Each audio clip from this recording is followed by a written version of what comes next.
It's time to begin the meeting of the Metropolitan Council. It is Wednesday, December 11th, and I call the meeting to order. Just a note before we begin, we have having a little technology issues, so we're videotaping. So if presenters could be over here, sitting over here, rather than standing, that would be helpful. So thank you for that. The first order of business is approval of the agenda. Is there a motion and a second to approve the agenda? So moved. Second. Thank you. Is there any discussion? All in favor say aye. Aye. Aye. Opposed? Motion's carried. Next is the approval of the minutes. The minutes from November 13th. Is there a motion and a second to approve the minutes? So moved. Is there a second?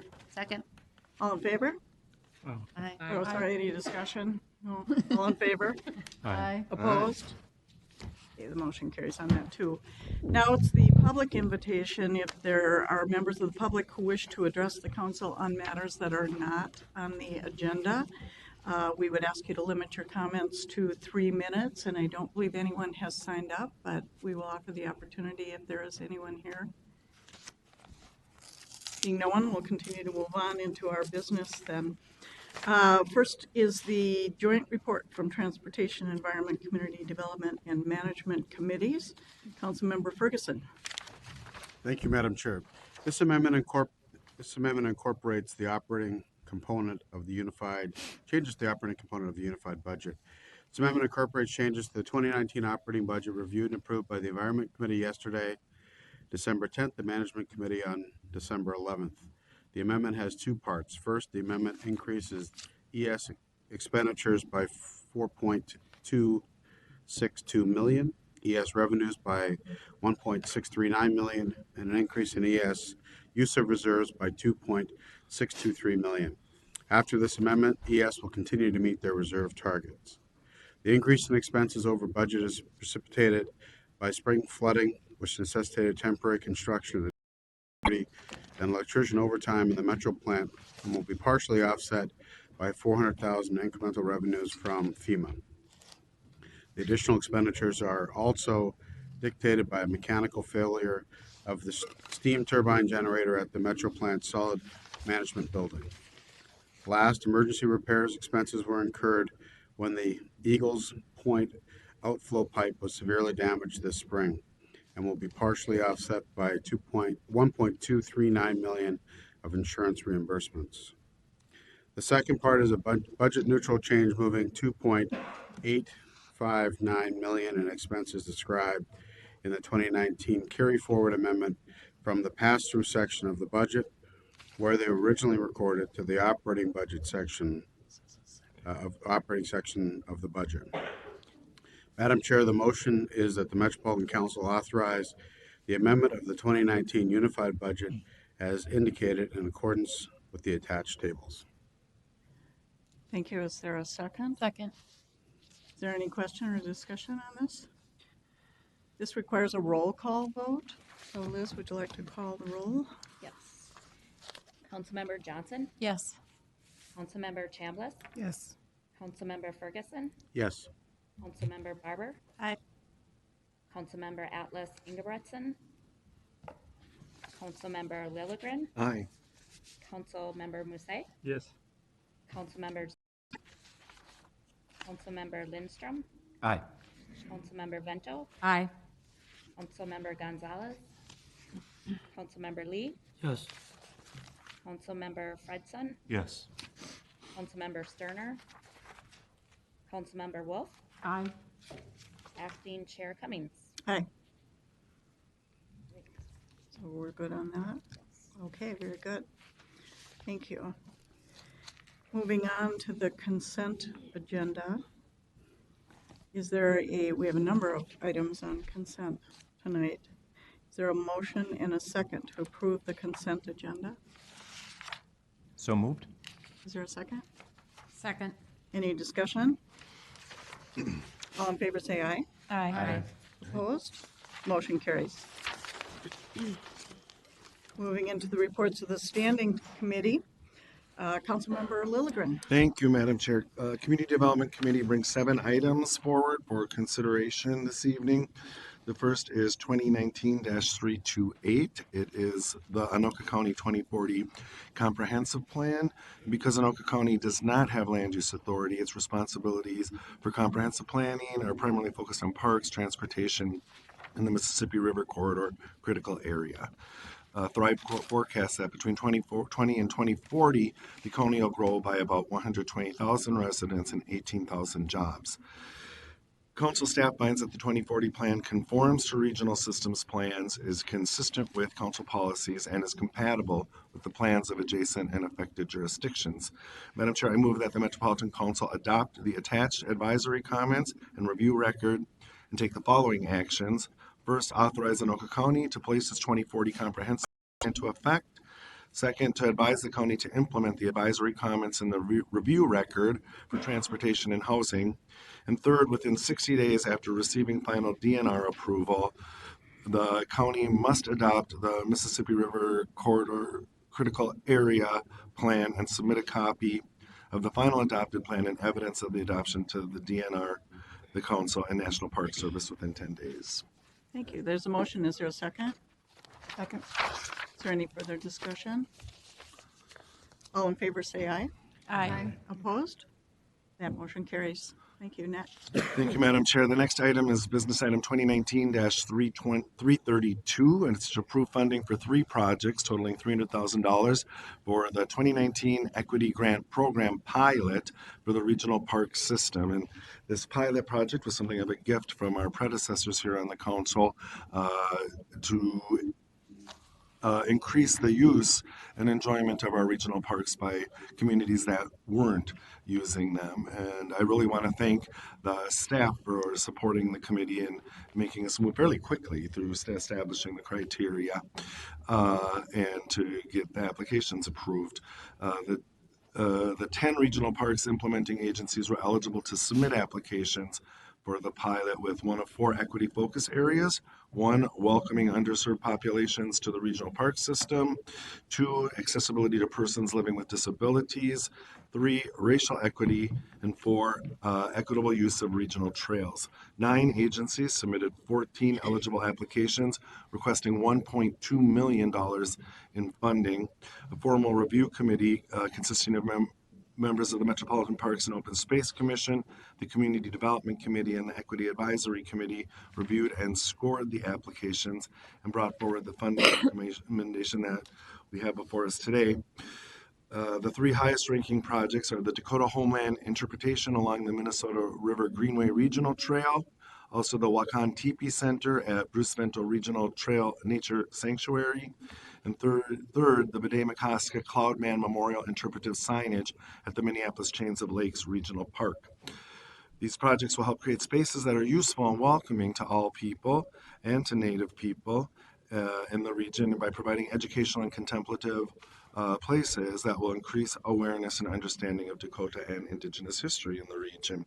Madam Chair, I move that the Metropolitan Council approve funding for 3 parks totaling three projects totaling $300,000 for the 2019 Equity Grant Program pilot for the regional park system, as shown in Table 1 in the staff report, and to authorize the Community Development Director to execute the grant agreements and restrictive covenant on behalf of the council.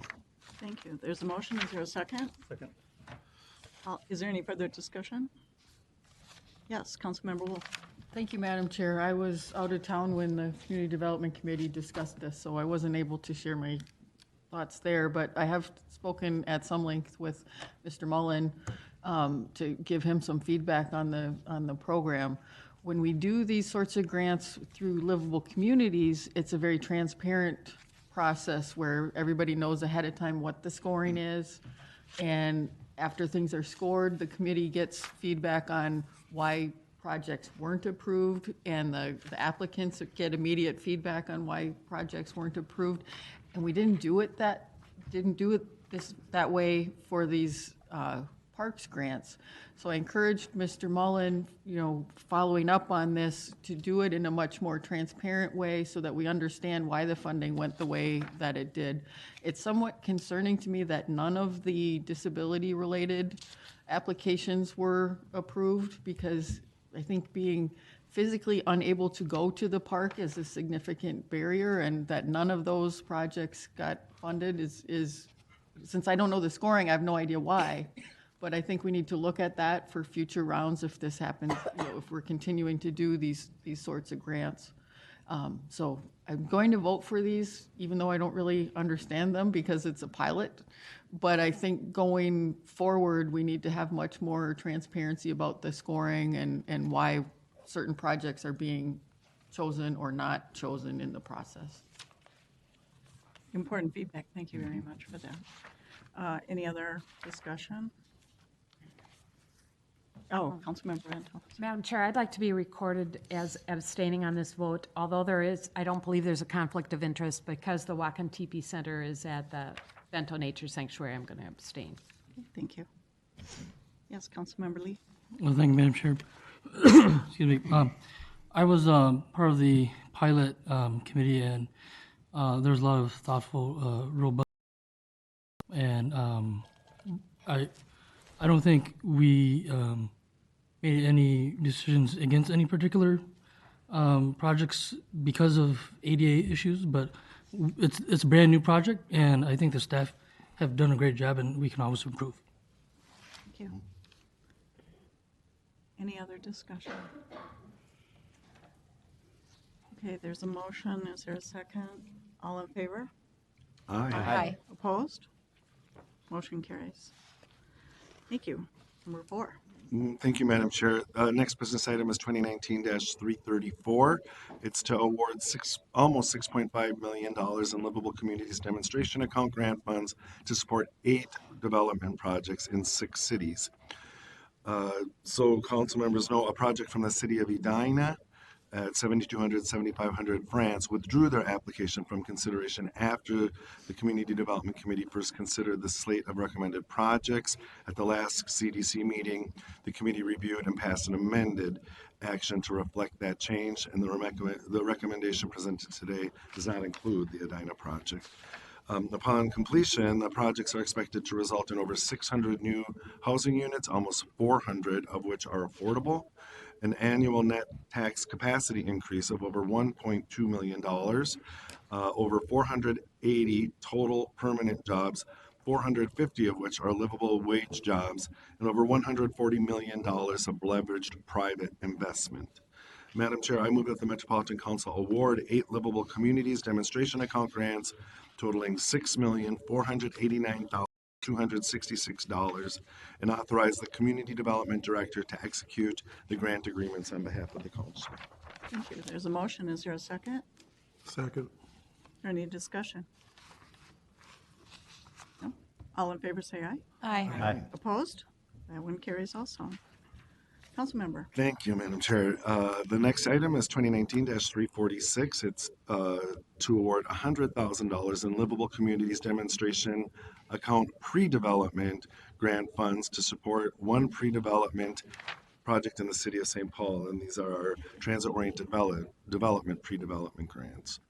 The pre-development grant category is designed to focus on a specific future development or redevelopment project that exemplifies LCA TOD goals and will provide resources to help lead to a project that is not another typical development and one that can be demonstrated or replicated elsewhere in the region.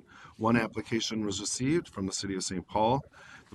This project will increase density and diversify land uses, as well as provide a connection from downtown St. Paul to the Mississippi River. Madam Chair, I move that the Metropolitan Council award one Livable Communities Demonstration Account pre-development grant for $100,000 as listed in the committee report and authorize its Community Development Division Director to execute the grant agreement on behalf of the Council. Thank you. There's a motion. Is there a second? Second. Any discussion? Madam Chair, I should name the project. I apologize. It's the River Balcony Schematic Design for the City of St. Paul. Thank you. Any discussion? All in favor say aye. Aye. Opposed? That one carries also. Councilmember. Thank you, Madam Chair. Business item 2019-348 is to award $2.5 million in local housing incentives account grant funds to support 11 development projects in 6 cities. Upon completion, the projects are expected to result in over 254 new housing units, all of which are affordable. the preservation of 48 affordable housing units, over $34 million of leveraged private investment, and over $33 million of leveraged other public investment. Madam Chair, I move that the Metropolitan Council award 5 multifamily rental and 6 single-family ownership local housing initiative account grants as shown in Table 1, totaling $2.5 million, and to authorize its Community Development Division Director to execute the grant agreements on behalf of the Council. Thank you. Just to be sure we know what we're voting on, I think we maybe skipped over one. I apologize. What did I? 3-7. Yeah. There's Did you skip I 347? did. and went to 347. 348? All right. Okay, so this This is is number 2019 6, 348. 348. Thank you. My apologies. That's quite all right. So there's a motion on the floor. Is there a second? Second. Any discussion? Seeing none, all in favor say aye. Aye. Opposed? That one carries, and we'll go back to 348. Thank you. My apologies to my colleagues. Item is 2019-347 to award $190,000 in Livable Communities Demonstration Account pre-development grant funds to support 3 development projects in 3 cities. The pre-development grant category is designed to focus on a specific future development or redevelopment that exemplifies the Livable Communities Act goals and will provide, or Livable Communities Account goals, and will provide resources to help lead a project that is not typical development and can be demonstrated or replicated elsewhere in the region. Applications were received from the cities of Chaska, South St. Paul, and St. Paul. These awards will support increased density, a mix of uses, and increased housing options through these 3 projects. Madam Chair, I move that the Metropolitan Council award 3 Livable Communities Demonstration Account pre-development grants for $190,000 and to authorize the Community Development Division Director to execute the grant agreements on behalf of the Council. Thank you. There's a motion. Is there a second? Second. Is there a discussion? Seeing none, all in favor say aye. Aye. Opposed? Motion carries, and your final. Thank you, Madam Councilmember. Chair. The final business item from Community Development Committee is 2019-350. It's to adopt the small area fair market rents as payment standards for the Housing Choice Voucher and other rent assistance programs effective January 1st, 2020. And Madam Chair, this was an item that had a lot of discussion and debate at committee over a series of meetings. I really want to give huge thanks to staff, especially to Terry Smith and her team for being great teachers. We had to learn a lot about a very complicated federal system to make our decisions here, and staff was very creative and flexible and responsive to the committee members' questions and concerns and interests. As required every year, the HRA sets its payment standards based on the fair market rents set by the U.S. Department of Housing and Urban Development. The Council's HRA has 2 sets of rent standards for its entire service area, which spans 4 counties and nearly 100 communities. Regular standards for the majority of the communities and exception rent standards, which are higher rent limits for 13 higher communities. This is to allow for greater choice in housing. Under this framework, voucher holders are still unable to access some neighborhoods as rents are too high. The adoption of the small area fair market rents would switch rent limits by zip code, a more localized strategy that allows for the variation in rents across a large service area like ours. The idea is that the high rent areas balance out low rent areas over time, bringing about potential for budget neutrality in the long run. The rental market in the Twin Cities remains challenging, with vacancy rates remaining low and rents continuing to rise, making it difficult for voucher holders to find a place to use their housing vouchers. Currently, 44% of newly issued vouchers come back unused due to the tight rental market. The adoption of the small area fair market rents will help increase voucher placement success because rent limits would be tailored to a smaller market within the region. Voucher holders would have higher rent limits in high rent areas, opening opportunity in neighborhoods and communities that are not an option under the current structure. The discussion on committee focused on potential unintended consequences and tenant impact. Current voucher holders would be held harmless from any negative impact in their rents.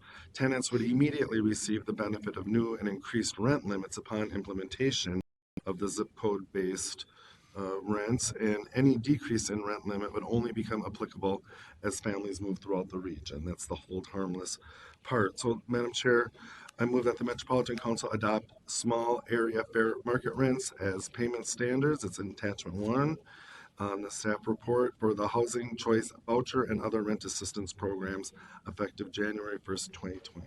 Thank you. There's a motion. Is there a second? Second. Is there a discussion? Madam Chair, if I could, I just really want to thank the CDC committee members for the quality and tenor of the debate. This was kind of a hard decision to make for a lot of folks, and people got their questions answered, and I think that this is a good proposal. Thank you. I agree. It was, there was lots of discussion over several hours, and again, the staff report and the ability to help educate us as to what this means, because it's very complex. So very much appreciated. But there aren't a lot of things that we can do that really affect the ability for our families to have choice, and this is one of them, and I think that really weighed heavily in the discussion, because it does move the needle in the ability to choose where you want to live. So I think that's an excellent outcome from this, but it was not without challenges. So we have a motion and a second. Any further comment or discussion? All in favor say aye. Aye. Opposed? That one carries as well. Thank you. Thank you. The next report is from the Environment Committee, Councilmember Lindstrom. Thank you, Madam Chair. And members, tonight we have business item number 2019-358. And this is seeking authorization to award and execute a construction contract for Maple Plain, Medina, and Independence improvements. The project includes improvements required to connect the city of Loretto to the Met Council system. It includes planned installation of 2,000 feet of gravity pipe at County Road 19, a meter at Independence Pump Station number 5, and rehab of our lift station L-63. We had it advertised on October 17th. We had a meeting on October 24th. We opened up the bids on November 14th. We received 4 bids. And 4 bids were received ranging from the dollar amounts received in the business item that you all read. And Meyer Contracting submitted the lowest responsible bid, which was higher than the engineer's estimates. It came about that the estimate didn't accurately reflect the temporary conveyance or the building modifications. So Meyer Contracting exceeded the Metropolitan Council underutilized business goal with a commitment to 22%. The MCUB goal was set at 15%. Cities of Loretto, Medina, Maple Plain, and Independence, and the Minnesota Pollution Control Agency are all supportive of this project. So, Madam Chair and members, I move that the Met Council authorize the administrator to award and execute a construction contract 19P258 for Maple Plain, Medina, and Independence improvements. This is project number 808100 with Meyer Contracting for their low responsible bid of $2,739,619.19. Thank you. There's a motion. Is there a second? I'll second it. Thank you. Any discussion? Yes, Councilmember Johnson. Madam Chair, I just want to thank the staff who've been working on this for a very long time. I see Janine and the team out there. This is a really big deal to the city of Loretto. It's a critical problem that they are running up against, and it took a lot of puzzle building with a lot of different wonderful local players coming to the table to solve this. Thank you to the work of the committee to get this through process. I'm actually going to Loretto tonight for the Northwest Mayor's meeting at the Choo Choo restaurant. Please join me if you'd like. But I'm certain that the mayor and council will certainly deliver the news if not here. But it's a big deal, and it's also just a wonderful sign of collaboration. And so thank you on behalf of District 1. Thank you for your comments. Any other discussion? All in favor say aye. Aye. Opposed? That carries. Okay. Councilmember Lindstrom. Next item we have before us is business item number 2019-359. and it addresses the Metropolitan Wastewater Treatment Plant solids renewal and improvements project. Rejection of the bids that we received. The Metropolitan Wastewater Treatment Plant solids renewal and improvement project provides for construction of the items outlined in the business item. And we received 3 bids ranging from 19 million on the low end to a little bit more than 21 million on the high end. 2 of those 3 bids were deemed to be non-responsive, and the remaining bid is nearly $2 million higher than the lower bid, the lowest bid that we received. Therefore, it is in the council's best interest to reject all of the bids and rebid the project. So therefore, Madam Chair and members, I move that the Metropolitan Council authorize its regional administrator to reject all bids for construction of Metropolitan Wastewater Treatment Plant solids renewal and improvements, project numbers 805947 and 808920, contract 19P187, and rebid the project. Thank you. There's a motion. Is there a second? Second. Any discussion, questions? Yes, Councilmember Atlas Ingebrigtsen. I'm just curious, Chair, is it possible to hear what were some of the factors around it being non-responsive? Sure, thanks. And I think it's Ms. Heflin or Janine, Ms. Jacoby, are you in if the I could, audience? Madam Chair.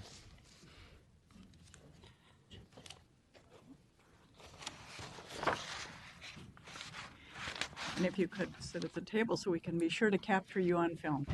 Excellent. Thank you. Welcome. Thank you. Madam Chair, council members, my name is Jody Jacoby, and I'm the Director of the Procurement Department.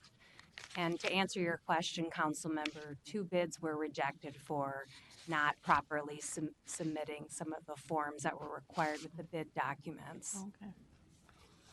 Thank you. Any other questions? Okay, there's a motion and a second. All in favor, say aye. Aye. Opposed? Motion carries. Thank you. Next, we're going to move to the report from the Management Committee. Councilmember Ferguson. So we have business item 2019-360 to continue the council's good work to reduce the disparities in contracting, increase opportunities for small business owned by people of color, women, and people who have disabilities and veterans participating in the MCUB program. I think as most of you know, this has been a significant effort on our part through the Management Committee, and in many cases leveraging some of the work that's been done by councils in the past. I think one of the things to note is for us is the change in the numbers that we've had from less than 1% MCUB utilization on goods and services to some quarters as high as 8% now. As we look at the market and where other agencies are, they have not seen the same increase in their MCUB participation or their equivalent programs over the same period of time. And I think it's just important to note that it's really the work of our procurement staff and Joe's team and Cy and her team that allows us to achieve these goals. So the council has a diversified business goal for federally funded projects. That's a little bit different. In 2012, that policy was established by the Metropolitan Council Underutilized Business Program for locally funded projects. To support the policy in 2019, the council set agency-wide procurement goals for locally funded procurements of 8% for goods and services and 12% for construction. Federally funded programs have a DBE goal. This change is allowed due to an update in the Uniform Municipal Contracting Law in 2018, increasing the dollar amount threshold from $100,000 to $175,000 when contracting for goods and services with sealed bid or proposals by public notice. Increasing the procurement threshold will make the council policy consistent with state law and peer public agencies, directly support additional contracting opportunities with MCUB Select vendors, or MCUB Select program, which is a carve-out program when there's 3 qualified MCUB vendors to compete. Additionally, increase the threshold for micro purchases from $5,000 to $10,000 if using an MCUB vendor. Easier to do with businesses in the Met Council. Single quote is needed, and there's significant efficiencies for staff. The staff believe these procurement threshold increases will have a direct impact from the immediate benefits to improving equity and equitable contract awards in the region. And as I said, what's important to note is we can have all the policies we want without staff doing the hard work that they do every day. These policies don't really make any difference for the communities of color that we're helping and we're working to serve. So it really, really needs that great work by our staff to continue and our support to allow them to make that happen. So the action that we have is that the Met Council adopt resolution number 2019-29, expressing the Metropolitan Council's commitment to reducing barriers and increasing opportunities for small businesses participating in the Metropolitan Council's underutilized business program 2019. Thank you. There's a motion. Is there a second? Second. Any discussion? Great to hear we're making progress. And again, thank you to the staff, because you're right. They're the ones who are executing. It's just terrific. And it certainly is a focus and a priority of this council. So thank you for that work. In light of that, all in favor say aye. Aye. Opposed? That one carries. Moving on to reports from the Transportation Committee. Councilmember Barber. Thank you, Madam Chair. I have 6 items before the council this evening. The first item, Madam Chair and council members, is business item 2019-182, is for approval of a sole source contract amendment for advanced design consultant services contract to support construction of the Southwest LRT project with AECOM to increase the contract amount. The executed the ADC contract with AECOM in December 2014. To provide design and engineering services for Southwest LRT from 30% through 100% design, and to provide design support services during construction. In April 2018, the council amended the contract for additional design and engineering to support the Green Line extension. This amendment will add $20,623,565 for a total contract amount of $140,278,110. Additionally, this amendment will also allocate $2 million of projected to be unused contract value from the other direct cost category to the labor category to allow these funds to be used for labor activities. The amendment includes extending the contract termination date through December 31st, 2021. Staff anticipate an additional amendment will be required to continue services through the completion of the project, which will be confirmed at later stages of the project. Therefore, Madam Chair, I move that the Metropolitan Council authorize the regional administrator to approve a sole source contract amendment for advanced design consultant services contract to support construction of the Southwest LRT project with AECOM to increase the contract amount by $20,623,565 for a total contract amount of $140,278,110. Thank you. There's a motion. Is there a second? Second. Any discussion? Seeing none, all in favor say aye. Aye. Opposed? Motion carries. Councilmember Barber. Thank you, Madam Chair. Madam Chair, council members, business item number 2019-291 is regarding 2020 operating grant agreements with the funding transitway counties. On October 23, 2019, the council approved business item 2019-269, authorizing the regional administrator to submit grant applications to the funding transitway counties for 2020 funding. All subsequent submitted grant applications were reviewed and approved by the funding transitway counties. This proposed action will allow agreements to be executed with the funding transitway counties to accept the grant awards. Therefore, Madam Chair, I move that the Metropolitan Council authorize the regional administrator to execute operating grant agreements for the calendar year of 2020 with the funding transitway counties of Anoka, Hennepin, and Ramsey to receive funds in 2020. Thank you. There's a motion. Is there a second? Second. Any discussion? All in favor say aye. Aye. Opposed? That one carries as well. Councilmember Barber. Thank you, Madam Chair. Madam Chair, council members, business item number 2019-335 is for the purchase and installation of up to 10 bus wash racks at multiple facilities. The existing wash racks are at the end of their service life or have exceeded it and are in need to be replaced. Buses are washed daily to maintain clean exterior and reduce corrosion. New wash systems can better move around larger mirrors and bike racks on the front of the bus to reduce replacement costs of brushes and other components.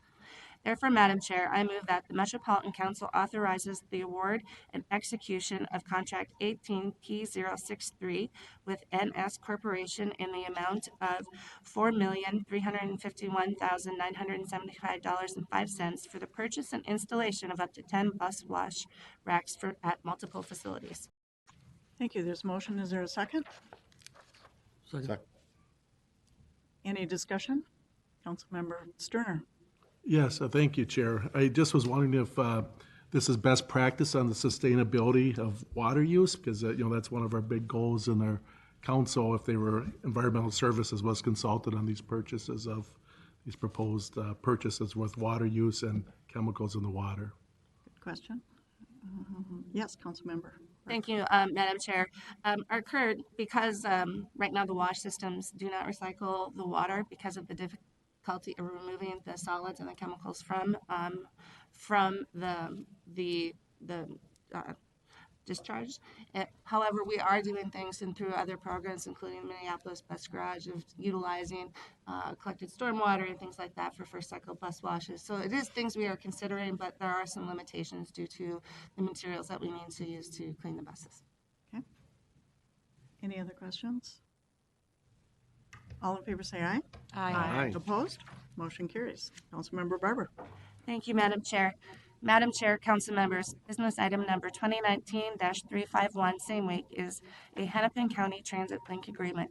In late October, Midwest Paratransit Services asked to be released from the Hennepin County Transit Link contract because operating the service is unsustainable for its organization. The key issue with the company is the inability to hire and retain drivers at the current rate. MTS staff agreed to MPS's request and believes it is in the best interest of the council to move the service to a different vendor. MTS staff is working with First Transit to implement a replacement agreement to begin on February 1st, 2020. This proposed action will allow an agreement to be executed with First Transit for a period of 15 months. A multi-year agreement will be procured to begin at that time. Therefore, Madam Chair, I move that the Metropolitan Council authorize the regional administrator to negotiate and execute an agreement with First Transit to provide transit link service in Hennepin County from February 1st, 2020 through April 30th, 2021, in an amount not to exceed $2.5 million. Thank you. There's a motion. Is there a second? Second. Any discussion? All in favor say aye. Aye. Opposed? Motion carries. Councilmember Barber.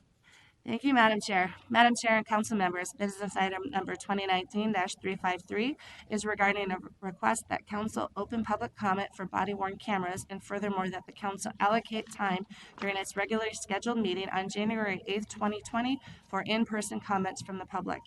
An opportunity for public comment is required by Minnesota Statute 626.8473, which is Portable Recording Systems Adoption. The current proposed communication plan allows 53 days for any member of the public to submit public comment in writing, by phone, and in person. The Metro Transit Police Department, in collaboration with Council Communications, will broadly communicate the opportunity for comments via website, newsletters, social media, and other channels.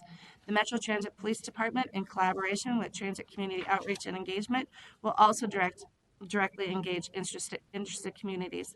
Chief Frizzell would like to present a single PowerPoint slide that illustrates the projected communication plans from start to finish, including future council presentations and ultimately final policy approval from the full Metropolitan Council. Chief Frizzell. Welcome, Chief. Next slide, please. Madam Chair, council members, Chief Frizzell, Transit Police. In accordance with this request to council to open this for public comment, I'd like to present the slide showing progress forward. It's kind of small font, so I will read it out loud for you. Per December 2019 opening comment, at this meeting, council approves opening public comment. Communications Department posts public notice on council website and ongoing active outreach to interest groups. Moving into the new year in January is to hear the comment. January 8th, public comment at the council meeting, ongoing active outreach to interest groups. January 30th, close public comment.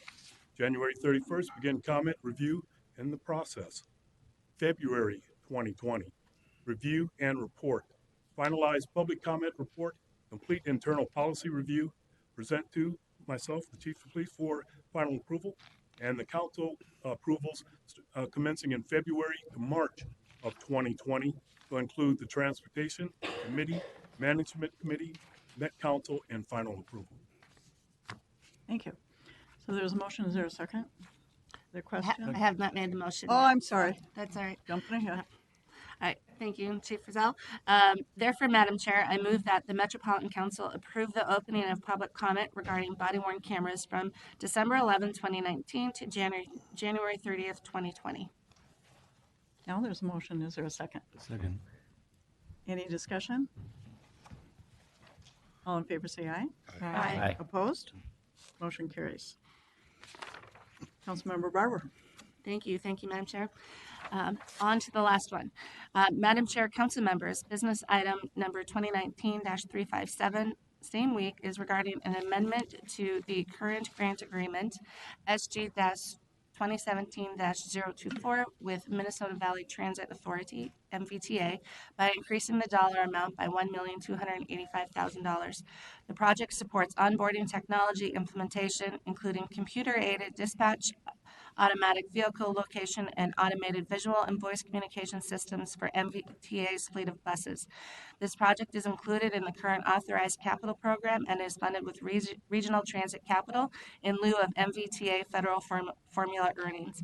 This proposed action will allow the agreement to be amended and an increase in grant from $1.7 million to $2,985,000. Therefore, Madam Chair, that the Metropolitan Council authorize the regional administrator to amend the current grant agreement, SG-2017-024, with Minnesota Valley Transit Authority by increasing the dollar amount by $1,285,000. Thank you. There's a motion. Is there a second? Second.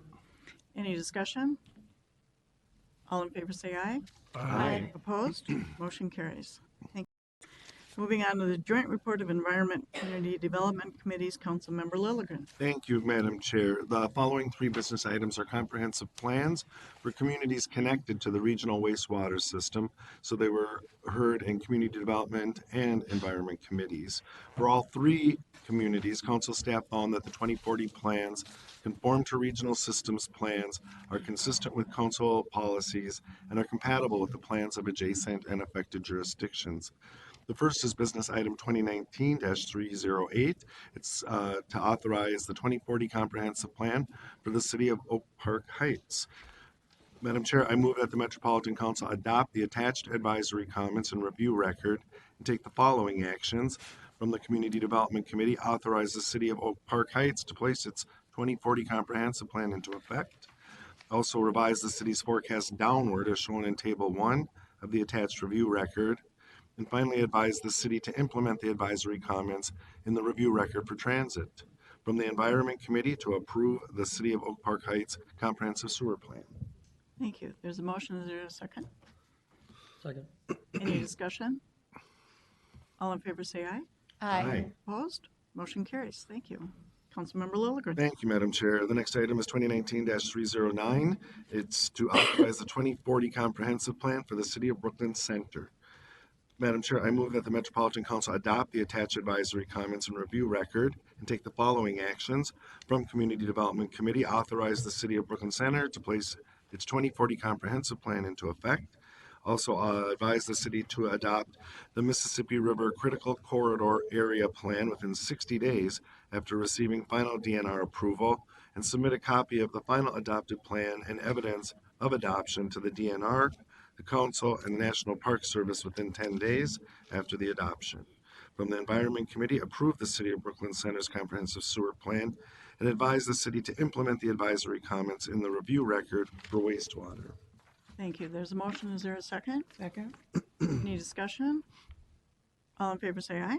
Aye. Opposed? Motion carries. And your final one, Council. Thank you, Madam Chair. The final item is business item 2019-322. It is to authorize the 2040 comprehensive plan for the city of Farmington. Madam Chair, I move that the Metropolitan Council adopt the attached advisory comments and review record. Take the following actions. From the Community Development Committee, authorize the city of Farmington to place its 2040 comprehensive plan into effect. and also advise the city to implement the advisory comments in the review record for surface water management. And from the Environment Committee, approve the City of Farmington's comprehensive sewer plan and implement the advisory comments in the review record for wastewater. Thank you. There's a motion. Is there a second? Second. Any discussion? All in favor say aye. Aye. Opposed? Motion carries. Thank you. Thank you. Moving into other business, we're going to have an information item today on the community development research and place-based equity presented by Kristen Rivaturis and Matt Schroeder. Welcome. Thank you for ceding your time last November so that we could hear from the younger leaders. That was very generous of you, and it was wonderful for us to be able to hear all of the students. It was great. Hopefully it's worth the wait.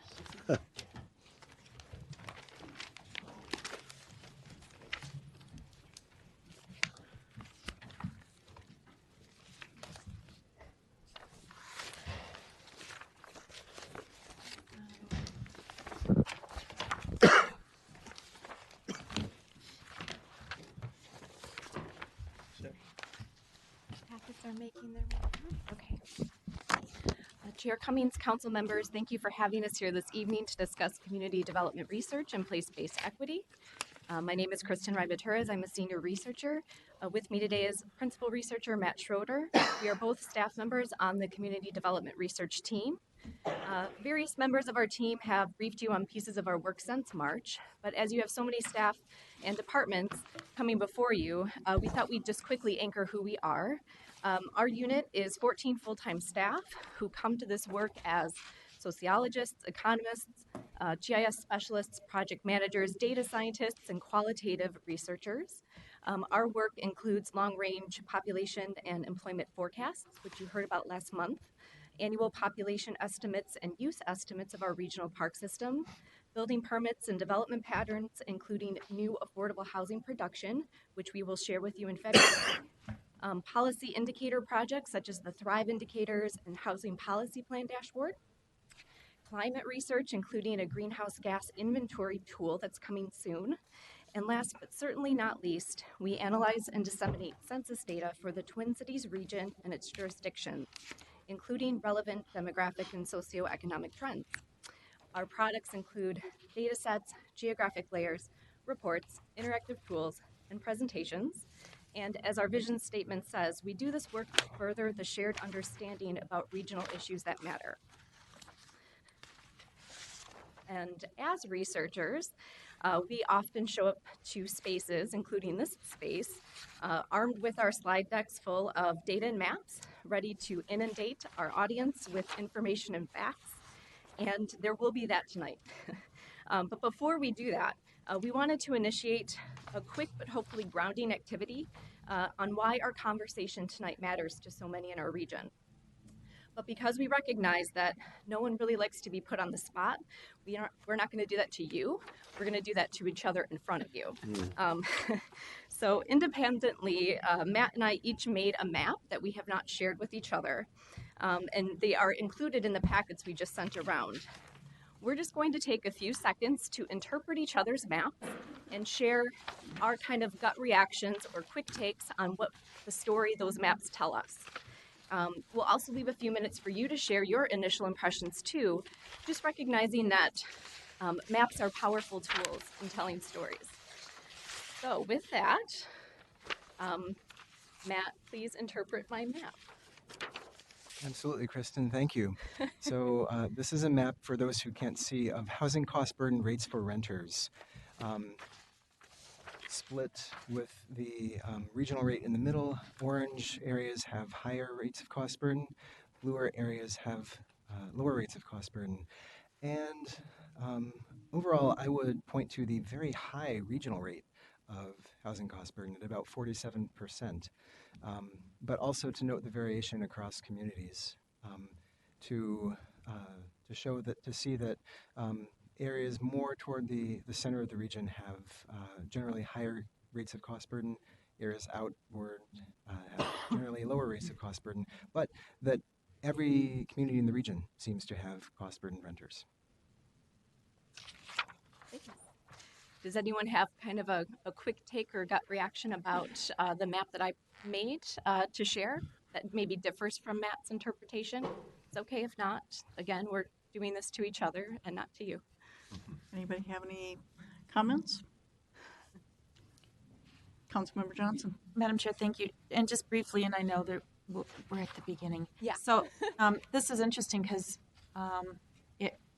it makes me think further. So what in these areas are the, the incomes versus the rents, so that you can understand our, in areas where you've got the highest cost burdens, what do the incomes also look?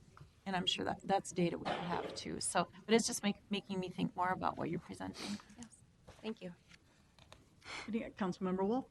Thank you, Madam Chair. I'm a mathematician, so I'm always a little suspicious of statistics. And when you have greatly differing numbers that you're taking percentages of, you can get a really misleading map. Like if you have someplace that has one renter and their cost burden, you have 100% rate.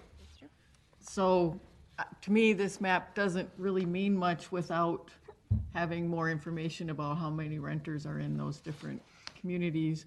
Also, the pass-fail nature of housing affordability is somewhat problematic for me because if you're paying 30.1% of your income towards rent, so what? It's not really any different from being below 30%. If you're paying 50%, that's a big difference. So in a couple of ways, the map doesn't mean a lot to me because there's things that could be misleading on the map.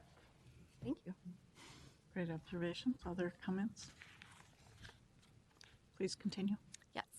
I am going to interpret that Matt made that's titled Change in Housing Units Affordable to Very Low Income Households between 2010 and 2018. This looks like it's a census tract based map. And what strikes me most looking at this map is that there are very few places in the region that saw an increase or no change with regard to the affordability to very low income households. And we do see a lot of deep blue colors on the map indicating that there's been a considerable decline in the number of units affordable to very low income households. And that, like the map that I made, we certainly see that this is affecting all parts of the region, all counties and all communities.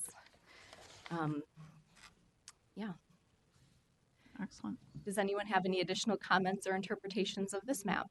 Councilmember Johnson. Thank you, Madam Chair. And again, I love this stuff. Maybe just picking up, but and I know you're doing it by census tract, the whole thing, but knowing some of my communities, I mean, some of this is farmland. It's agricultural. So, there are pockets and nodes where this is applicable. And so drilling down a little bit more so that when you look at, a big, 36 by 36 city sitting out there essentially kind of drilling down to know how much is extracted for wetlands, how much is extracted for not developed, how much is extracted for farmland, whatever it might be, and then trying to figure out what their future development patterns are, certainly through the comp plans. Thank you. Councilmember Alessinger-Brittson. Thank you, Chair. I think one thing that just in general as a note as we're talking about equity across many spaces is the difference when you aggregate versus when you disaggregate, or the unit of measure, and how significantly different the information is when you do one versus the other is, I think, poignantly illustrated between the two. Not even planned. Other comments? Councilmember Wolf. Thank you, Madam Chair. I was surprised to see that there were only a handful of census tracts that had no units affordable to very low incomes. I would have thought that there would be more. Any other comments? Thank you. Please continue. Thanks for indulging us. We hope that this exercise simply underscores, again, that maps are powerful tools that tell stories, but context is key and very important. And tonight we're here to discuss another map, a map that's included in your packet as well, the map of the region's areas of concentrated poverty. Like the other maps we just looked at, this map too tells a story about our region. And tonight we're here to ask you if it's an effective story. as the council considers place-based equity strategies and regional policy. Is this the story we want to tell? There are competing narratives about equity in our region, and it matters which one we as the council throw our weight behind. Nalima Satati Munene, the council's Equity Advisory Committee co-chair and community leader, wrote a Shelter Force article, and this statement really jumped out to us, and it's something that we've come back to repeatedly in thinking about this topic. The stories we tell ourselves matter. Narrative plays an important role in defining whose voice gets heard, how issues are framed, and what solutions are developed. So a little bit about what we've prepared for you this evening. As this is the first opportunity we've had to brief you on the topic of concentrated poverty, we've prepared an overview of how areas of concentrated poverty came to be part of the regional conversation in the past 5 years, and to share some recent findings. We'll also describe some of the ways that the council is using areas of concentrated poverty. We will summarize critiques and concerns that have emerged over the years, which have subsequently led us to rethink this approach. And then we will broaden the scope of the discussion beyond concentrated poverty and talk about other ways we could be thinking about place-based equity. I just want to say that we think this is a really important conversation and an exciting time to be having it with you.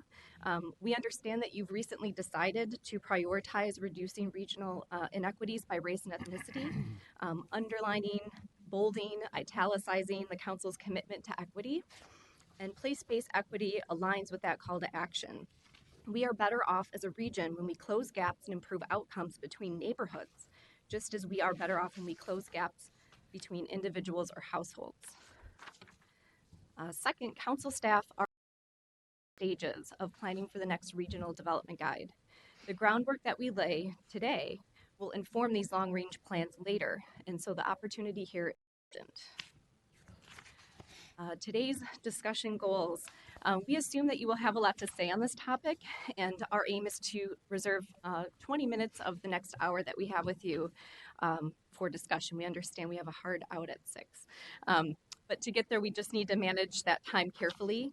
And so with your agreement, Chair and Council members, we'd just like to ask that you hold your substantive comments or questions to that discussion period, but we're happy to take clarifying questions as we move through the content. We want to be clear about our ask of you tonight. So again, researchers, we developed a flow chart. We start with the question of, do we continue our current analysis? This is actually quite timely as next week, the U.S. Census Bureau will be releasing new American Community Survey data, which is typically when we would update all of this information and publish it. And so we want to ask, should we continue or should we not continue? And if we do continue, how might we improve that existing work? If we want to take a different approach in studying place-based equity, what might some of that look like? And how can we support it through research? So we've printed this slide for you to keep some of these questions top of mind as we go through the rest of our presentation. Okay, let the inundation begin. I've already used the phrase many times already, but let's go no further without being clear in our definitions. This is a census tract-based analysis of the American Community Survey estimates published by the U.S. Census Bureau. Census tracts are identified as areas of concentrated poverty if the share of residents with incomes below 185% of the federal poverty threshold is at or above 40%. By the way, throughout the presentation, we may refer to areas of concentrated poverty as ACPs. It's just a lot of syllables to repeat. We also identify census tracts that meet this poverty threshold definition and also have majority residents of color, creating a subset of ACPs. And I'll say more about that and about why in a few minutes. Another quick language and concept check. What do we mean when we use the phrase place-based equity? Social scientists have looked at neighborhood effects for decades. The idea is that where you live influences your outcomes. The key point here is that neighborhood effects affect everyone in the neighborhood. So if you take two people with the same personal income, the person living in a high poverty neighborhood may be more likely to experience certain outcomes, as summarized on the slide, than the person living in a low poverty neighborhood.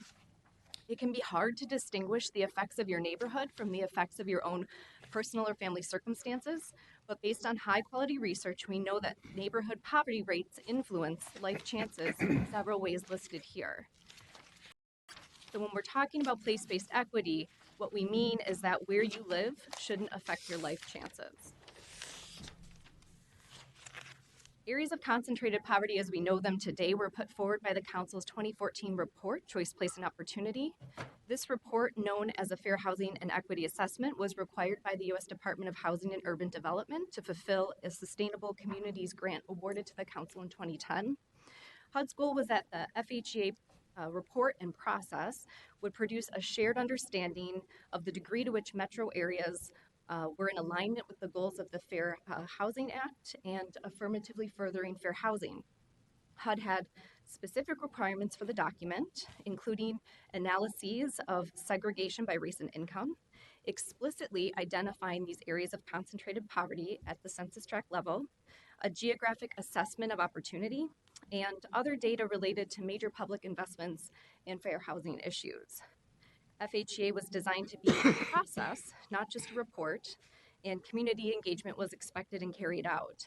Choice, Place, and Opportunity became a much more holistic report thanks to the input of advocates and residents, though as I'll raise later, the depth of engagement was truncated by the timeline of the report.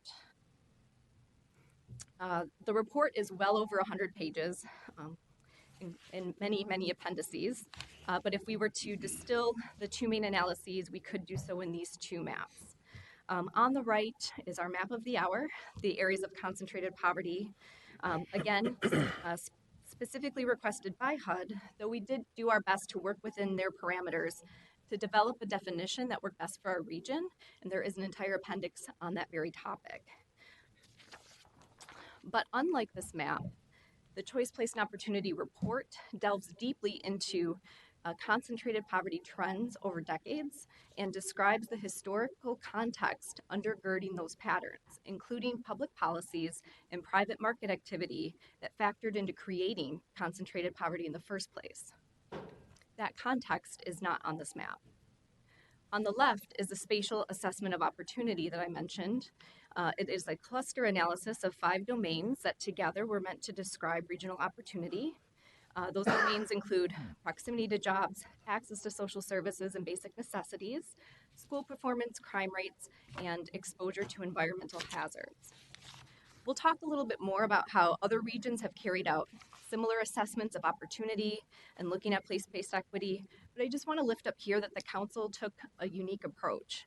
Rather than ranking opportunity from low to high, as if it were a finite thing just spread around the region, we framed our analysis around this idea of trade-offs, that different places in the region offer a different mix of opportunities, and that the region's residents should have a choice of those mixes or the mix that best suits them. That's why you see 3 distinct clusters and not like a gradient map that you might see in other analysis. Overall, Choice, Place, and Opportunity asserted several findings about regional equity. Income and race can limit where people live, but our analysis was clear that people of color face barriers to housing choice above and beyond income because of systemic discrimination that both was and is present in housing, in employment, and in the criminal justice system, and so on. Second, that as the cluster map shows, mixes of opportunities are distributed across the region, but because of residential segregation by race and income, white residents and people of color vary in their access to those mix of opportunities. So to underscore the point that people of color are disproportionately exposed to areas of concentrated poverty, we develop and maintain that subset of ACPs that have the majority people of color. We've referred to these for short as ACP 50s. Findings from Choice, Place, and Opportunity informed Thrive MSP 2040. They were identified as a special feature, meaning that they reflect a particular consideration in how the region is growing and developing, and therefore require special policy considerations. Other examples of special features include community designations or the region's employment centers, just to give some context on what that means. ECPs are mentioned throughout Thrive, and we'll give some examples later. So of those two key analyses from choice, place, and opportunity, we have continued to update one, the areas of concentrated poverty. Since 2014, we've produced an annual report, map, and other supporting materials on concentrated poverty and have published that on the council's website as well as through the Minnesota Geospatial Commons. I'm just wondering, should we pause for a minute so you can have a conversation with Adam? Well, we've been interested in, oh, I'm sorry. Can I pause you for Yes. a moment? I just want to, I think it's important conversation. So I just think if conversations need to happen, it's a little, I'm not trying to be rude or disruptive, but just want to make sure if we need to pause the presentation because we're holding questions, maybe for dialogue or things like that happens. It's just hard to hear both at the same time. So what is your request that we? I was, as you were having the consultation you were just having, it was really hard for me to hear both. I was trying to. Okay. So. Noted. Thank you. Sorry. Thank you. Okay. Please continue. Sure. Sorry to. No, that's okay. Sorry. I just got to find my, good. So recent findings on concentrated poverty, we've been interested in trends, which means that we had to identify a baseline and compare whether areas of concentrated poverty were growing or contracting over time relative to a particular data set. So the 2006-2010 map that is on your left is considered our baseline, and we have mapped on the right the 2013-2017 areas of concentrated poverty, which until next week is our most current data set. The findings are pretty straightforward here. There are 96 census tracts identified as areas of concentrated poverty in our baseline year. And in our most recent year, there were 96 tracts identified. So we've seen very static relative to the 2006-2010 data set. Spatially, you can see that not much has changed. Most areas of concentrated poverty are located in Minneapolis, St. Paul, and first-ring suburbs, though our most recent set of areas of concentrated poverty show some standalone tracts in suburban edge areas like Apple Valley, Burnsville, and Anoka. So this time last year, right as new ACS data was going to be released, and we started to reconsider this approach, we wanted to better understand where and how this analysis is being used at the council. And, you know, if we wanted to make changes, what might it impact? Would it be a big lift to do so? And then we realized that no one was deliberately tracking if or how areas of concentrated poverty were being used in council policies, investments, operations, services, or planning. So we decided to find out and initiated a series of staff conversations over the course of 2019. And here's who we've talked with so far. Most of community development and MTS planning, various departments within other divisions as listed here. We also talked with the Council's Equity Advisory Committee about their perspectives on this work. Our discussions were somewhat informal. We asked staff if they had heard of areas of concentrated poverty, if they used them, and if so, how, to what extent they were useful in their general understanding of place-based equity. And we also shared some concerns that we had about ACPs and presented some early findings about possible alternatives, which Matt is going to show you in a few minutes. We have not made the full rounds. We still have more engagement planned through the end of the year and Q1 of next year. InReach, of course, includes talking with all of you, executive team as requested. We still have yet to talk with our environmental services division, and then we also plan to initiate a broader staff survey to make sure we're not missing any use cases that we may not be aware of in other departments. Certainly, our engagement efforts need to go outside of the council as well, because we know that areas of concentrated poverty analysis is being used by local jurisdictions like city and county planning staff and state agencies. I personally have seen the language of areas of concentrated poverty being used by even small nonprofit organizations who have picked up on this. So we'd like to gain a better understanding of what that broader use cases of regional stakeholders looks like. And critically, we need to engage stakeholders from the communities that have consistently shown up on this map and ask them about the impact of this analysis. So what else did we learn from these conversations?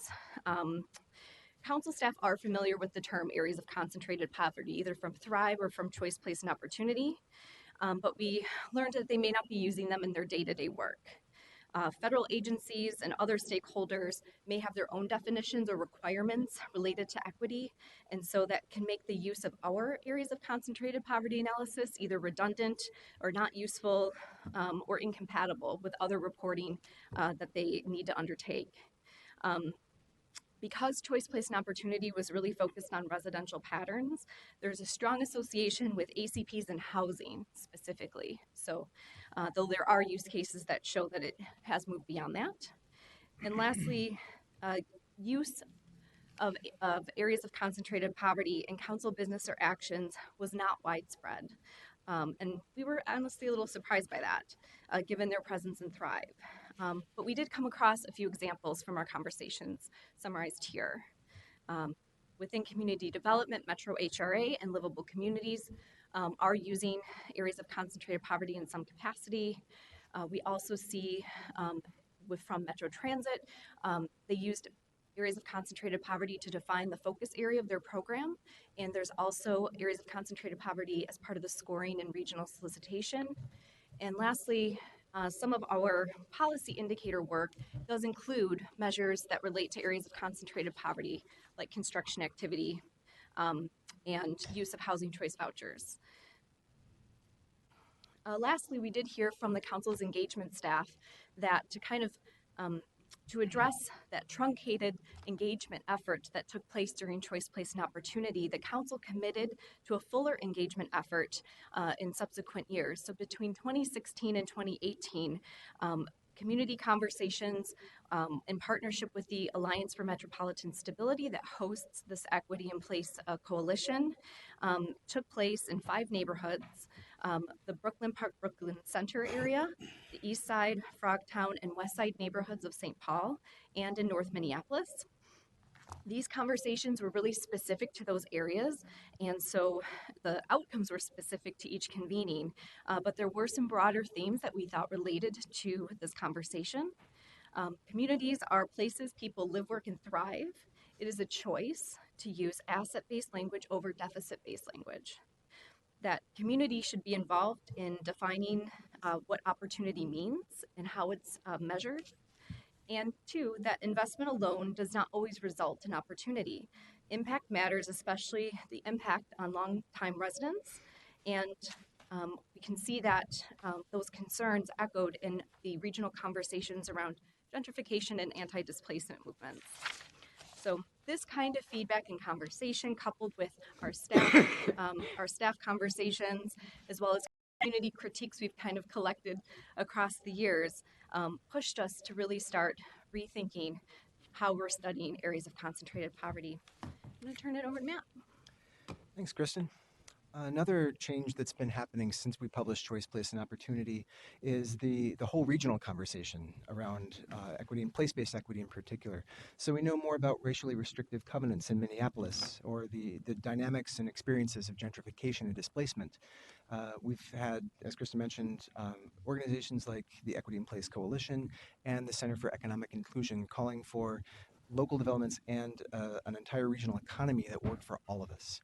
And so in comparison with all these, our own efforts, especially as we get farther from Choice, Place, and Opportunity, are looking pretty incomplete. And I'll talk about a few ways in which we see that happening. The first is that we're treating poverty relatively narrowly. And what I mean by that is that if we're trying to influence the lives of people in poverty, focusing only on areas of concentrated poverty is a pretty indirect way to do that. That's because across the region, most people in poverty don't live in an area of concentrated poverty. They live all across the region in every community.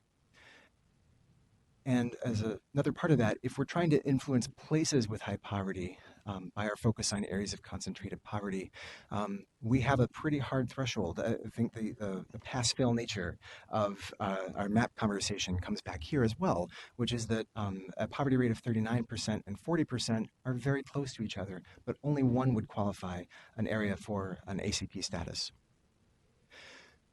A second issue is that when we're focusing only on poverty, we are ignoring the other characteristics of these areas that vary widely.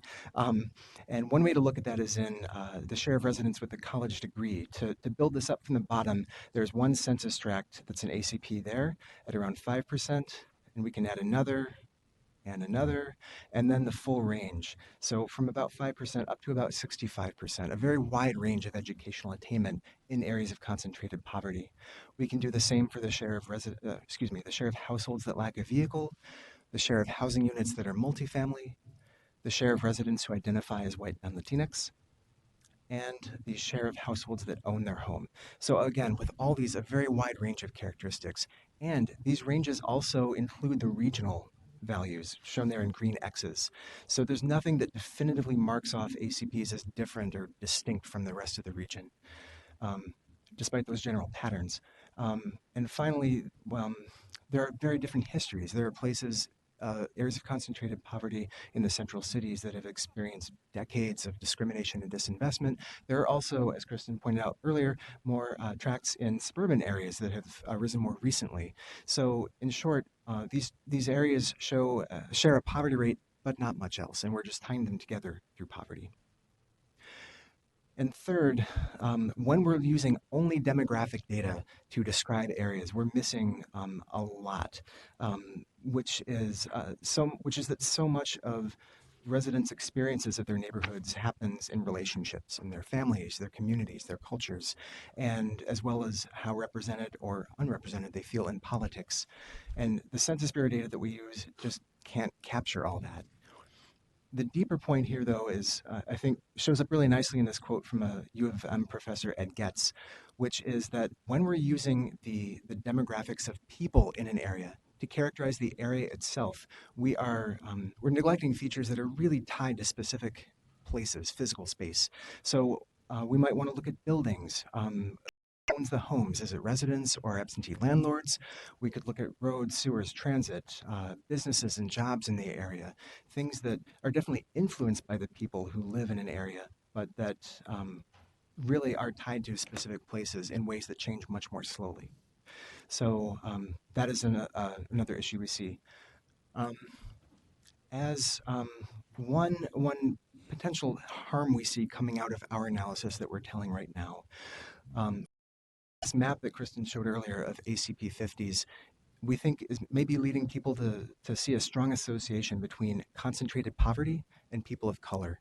So what I mean by that is that when we look at the share of all the residents across all these census tracts, they're very racially and ethnically diverse. In fact, the largest group is actually white non-Latinx people.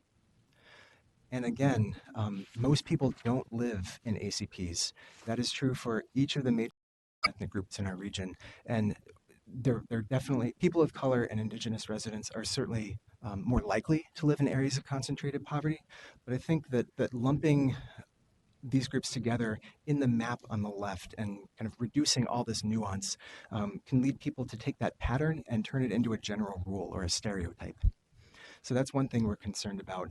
Another is the harm that we've heard that our analysis is doing to communities, especially as we get farther, again, from choice, place, and opportunity. So we've heard from many of you, and I'm hoping I can summarize this really nuanced critique accurately. We've heard that because we're focusing only on poverty and not looking at middle or high income areas, that is the broader system of inequality that is influencing low-income areas and high-income areas. And we're also omitting the history and the root causes that we talked about in choice, place, and opportunity. We're really focusing only on the problems, talking about how ACPs harm people's life chances, but not talking about their assets, their robust community organizations, the love for people have at their places, their history. And so when we're doing that, we've been kind of decoupling the analysis of areas of concentrated poverty from their intent.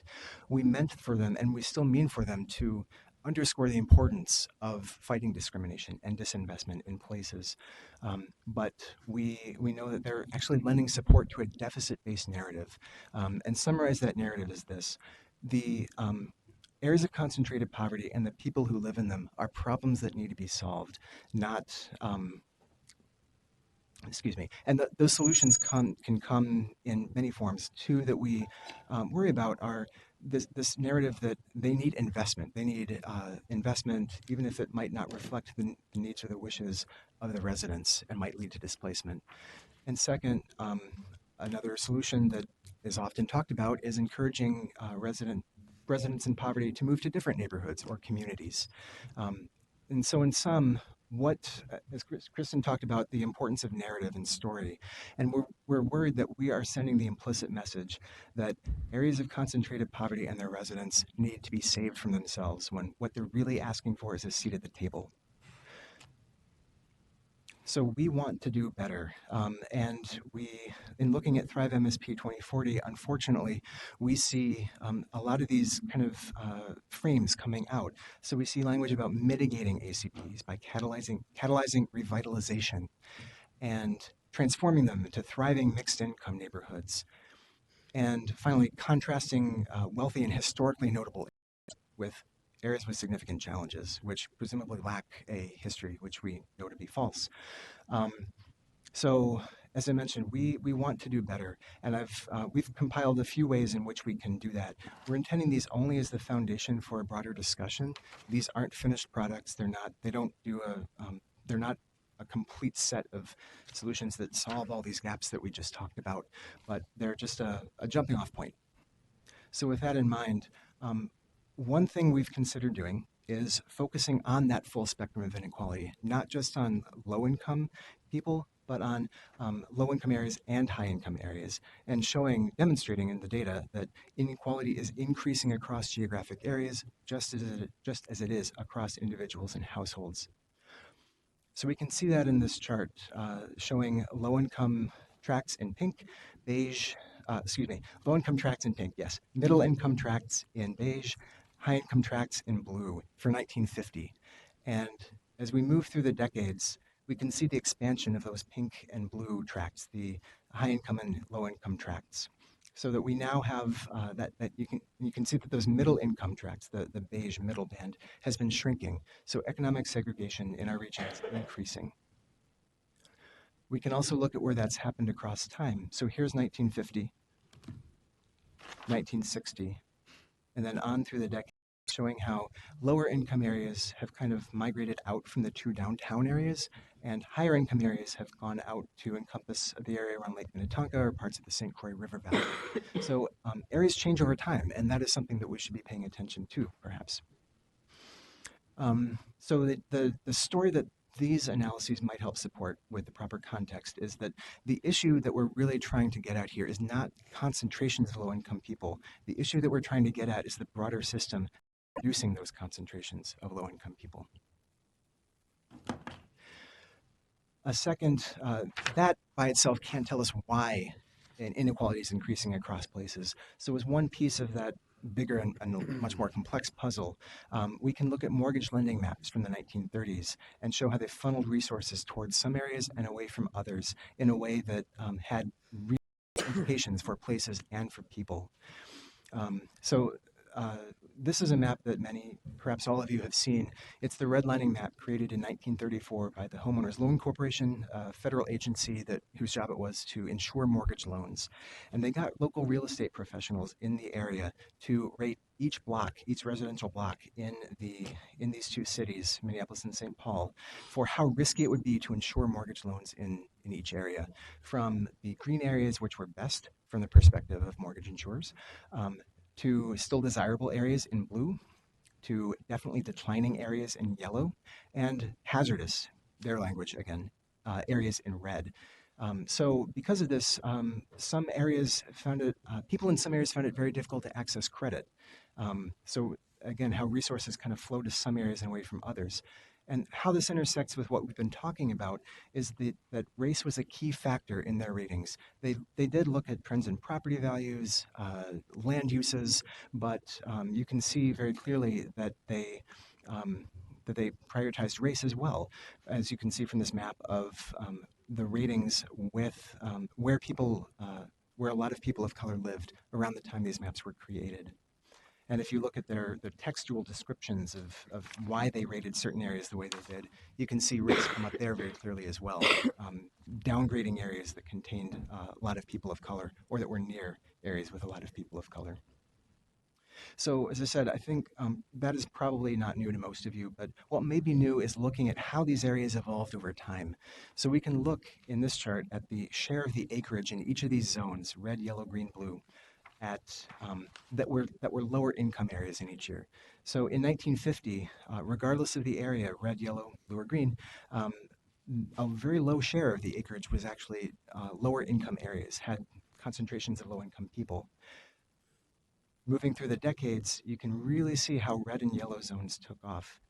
So the definitely declining in hazardous areas deemed by the real estate professionals became lower income over time.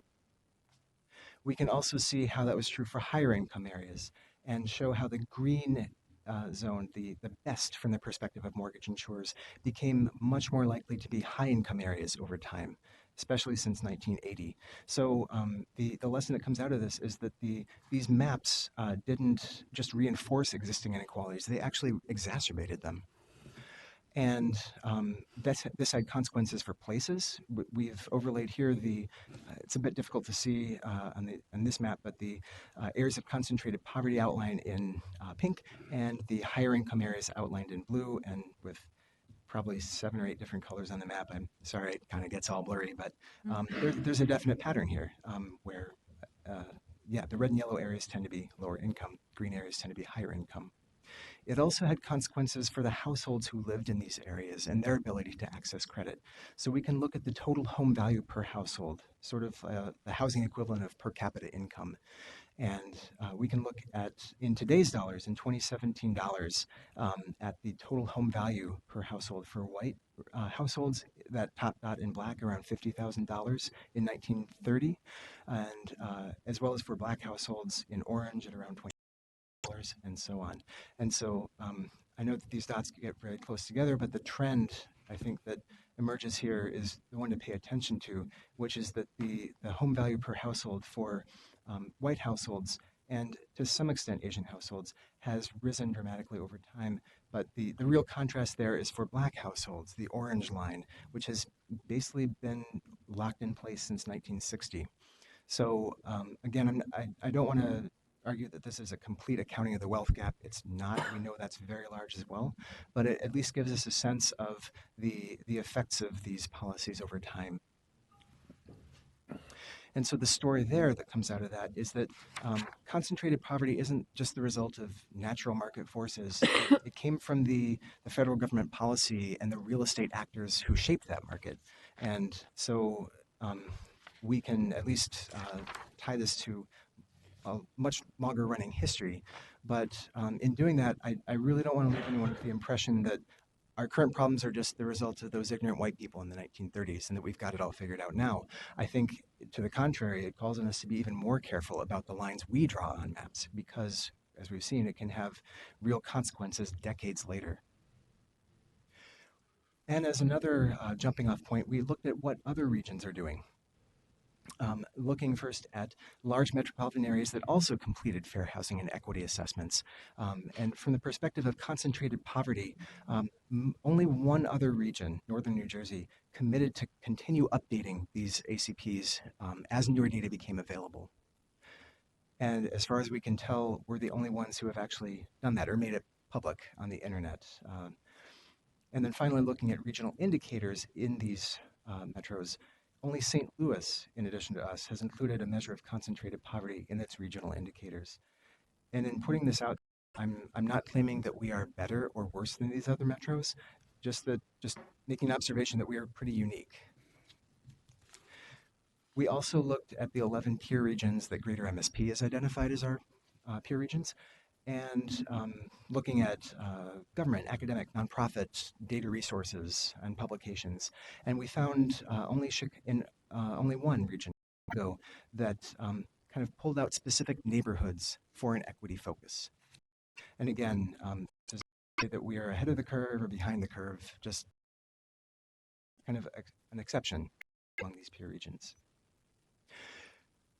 And what other regions have done that might provide some leverage on a possible solution is we see from San Francisco and New Jersey this concept of communities of concern, excuse me, where we're looking at poverty, but also blending it with race and households without cars, people with disabilities, the sorts of people who tend to be left out of traditional planning processes. And it, instead of focusing really just on those concentrations, it kind of puts the focus on us, to our responsibility to be really careful about engaging these communities when we're planning or developing in these areas, given, as I said, that they tend to be left out. As I mentioned, Chicago has looked at disinvested areas directly, so we could attempt to measure disinvestment directly rather than using poverty as a proxy for it. This would again shift the focus to that broader economic system that is generating these lower income areas. And finally, it would also be possible to use different boundaries for different programs. So if we wanted to find areas that we wanted to focus on for housing programs, we could look at housing cost burden rates, as Kristen did in her map, or at housing affordability, as I did in my map. That also was not planned. Or for transportation programs, we could look at areas with a lot of carless households or areas with very, very long commutes. So, but just the general concept of kind of tailoring the focus to the specific problem that we're looking at. And another approach would kind of be the flip side of looking at what some call opportunity or advantaged areas. And this concept has gotten a lot of play lately. Ross Chetty and his colleagues, you may have heard about, have published studies showing that looking at the mobility rates of people my age against the places where they grew up. Other approaches look at the features today of places that we think lead to opportunity. So focusing on jobs, schools, or housing or transportation. And these, again, are getting a lot of focus right now. But I do want to, again, bring up that lesson from choice, place, and opportunity that we probably don't want to be thinking about opportunity as a one-dimensional thing, as either high or low, but rather, again, different places have different kinds of opportunity. And second, there is the concept that University of Minnesota researchers have recently published on, the concept of racially concentrated areas of affluence, essentially the opposite of our ACP 50s, looking at areas that are mostly white and have very high incomes.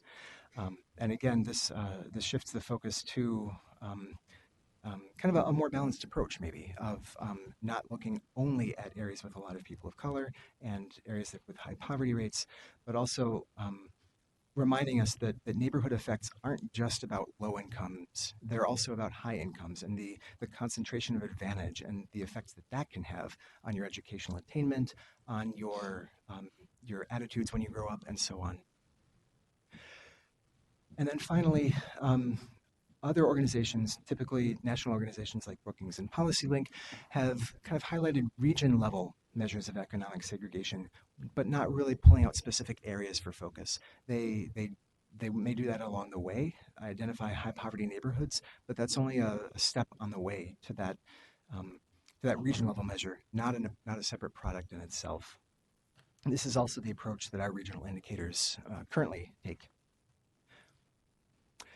And that is what we have for you, and we are hoping to get your reactions. We know we've thrown a lot at you from the origin of these areas of concentrated poverty and how we're using them now, the many critiques that we've heard and share, and some possible alternatives for how to think about equity, and place-based equity in particular.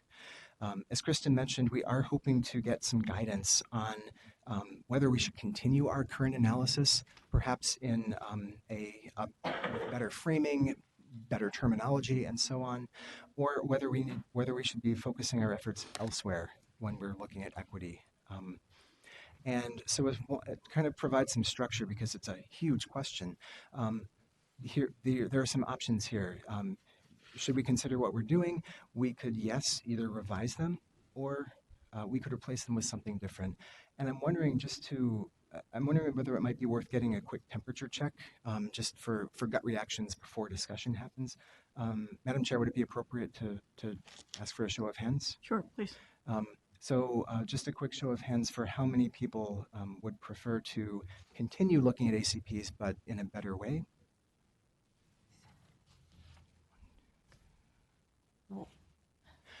And then for how many people would prefer instead to discontinue areas of concentrated poverty, but replace them with something different.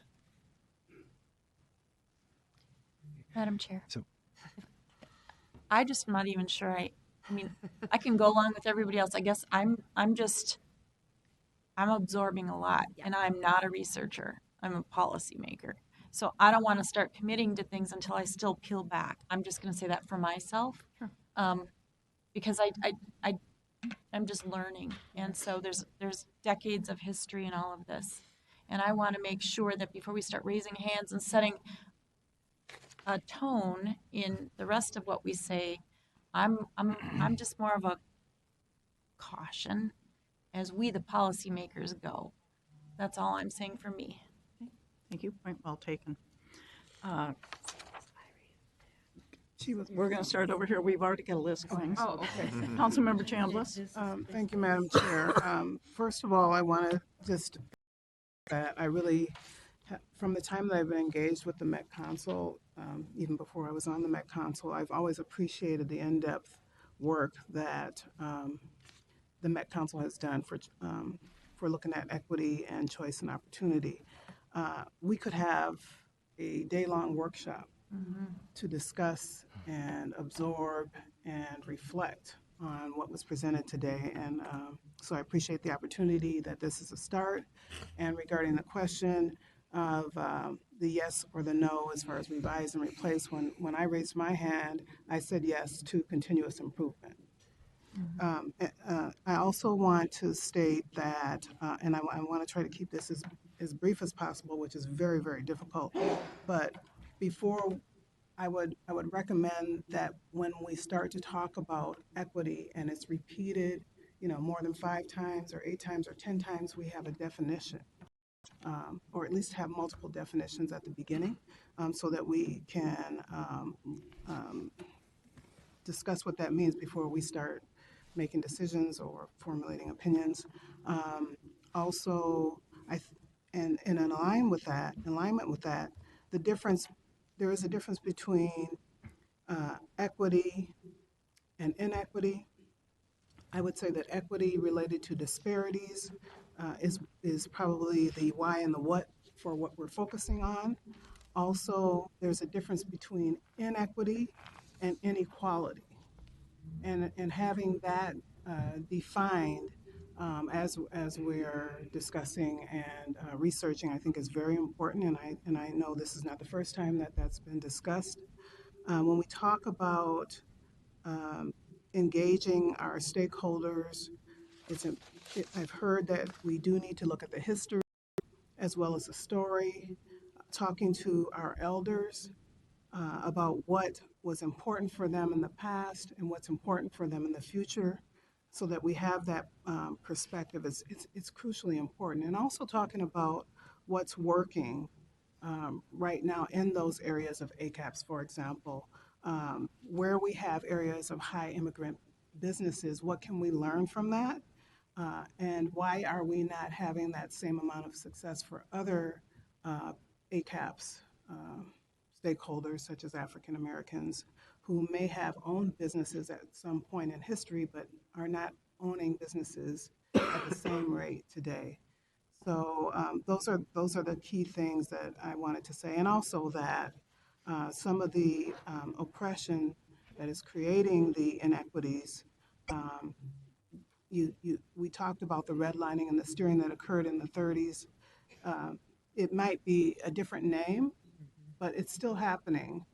I was looking for housing, and a realtor had a map, and on that map was where all the African Americans lived. And I approached the realtor and I said, that's not right. You need to take it down. And that was in the late 90s. So that's all I have to say at this point. Thank you. Councilmember Atlas-Pitson. Thank you, Chair. I also just want to ditto. I abstained from that because I think as much as I've worked in diversity, equity, inclusion for my entire professional career, we need to make informed decisions.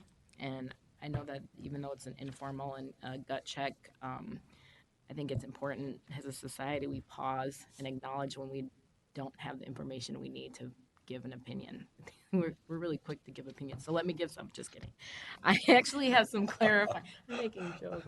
I have some clarifying questions and that about the presentation before, because it's just so that again a better informed opinion or perspective.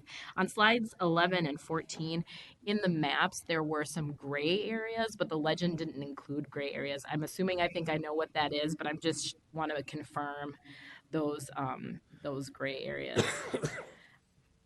I'm pretty sure it's 12 might be the first time it showed up.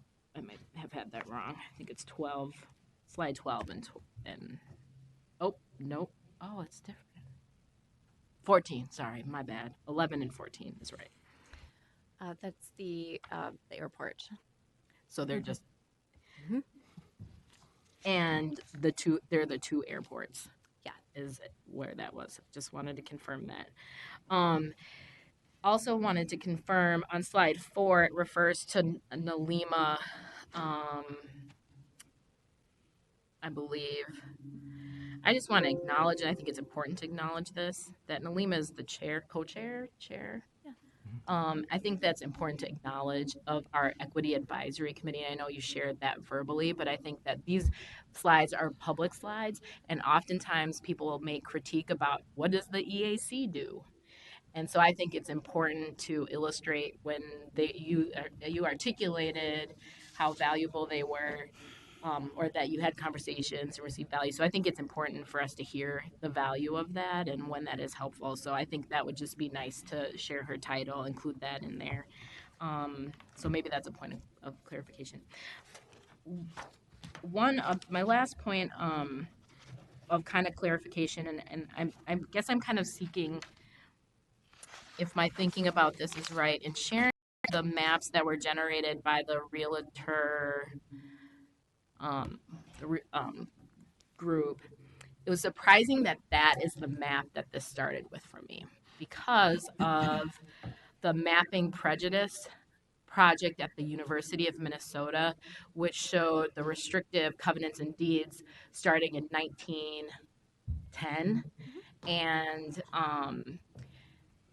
that those, while there were some parts in Minneapolis and St. Paul, that those also started in suburban areas. And so I think that that's an important resource to share because I think oftentimes the narrative gets stuck in the urban core where there's a great legacy of, great in the context of size, of restriction by race and religion. Some of those things were around the Jewish community that I think is important to just make sure we are not forgetting or painting this as an urban core issue of root when there's been a suburban dialogue narrative about this the entire time, and maybe even that preempted some actions in the urban core or inspired some actions in the urban core. The other map that I think is really important to continue and to share because they point to different types of restriction, and I just, if they don't make sense, I'd love to hear this back, is the 1935 map from Minneapolis, our partners at City of Minneapolis, that I believe Mayor Fry shared on social media recently, that actually zoned based on race. That's a different thing than the real estate conversation of deeds, but to actually plan your community around race is a different thing. That's 1935. So I just think it's important to, because the narrative could be placed, well, if the housing stock wasn't great, maybe it deserved to be ranked as type D. But when you look at where they were pushing people and trying to plan out the communities and the neighborhoods, and the suburban communities in turn did similar types of things. When we think about the migration of the Jewish community from near north and Harrison as the opportunities opened up for them further west into the Homewood, Willard Hay community, and then St. Louis Park opened up, and that was, a huge opportunity. Those things are so important, and it's a different type of data point than the maps presented here. And so I just think that that's another map, though, that those two other maps would be really valuable to include in the analysis.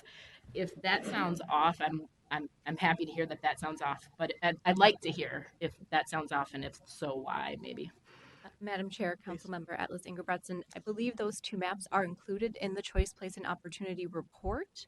At the time, the digitized versions of these maps were not available. I think we did like image shots, but what has changed is that we were able to digitize them and actually run analysis on them, which is why we included them here. But the other maps that you mentioned definitely make valuable contributions to this conversation, and we can include them in future presentations and bring them forward from the report.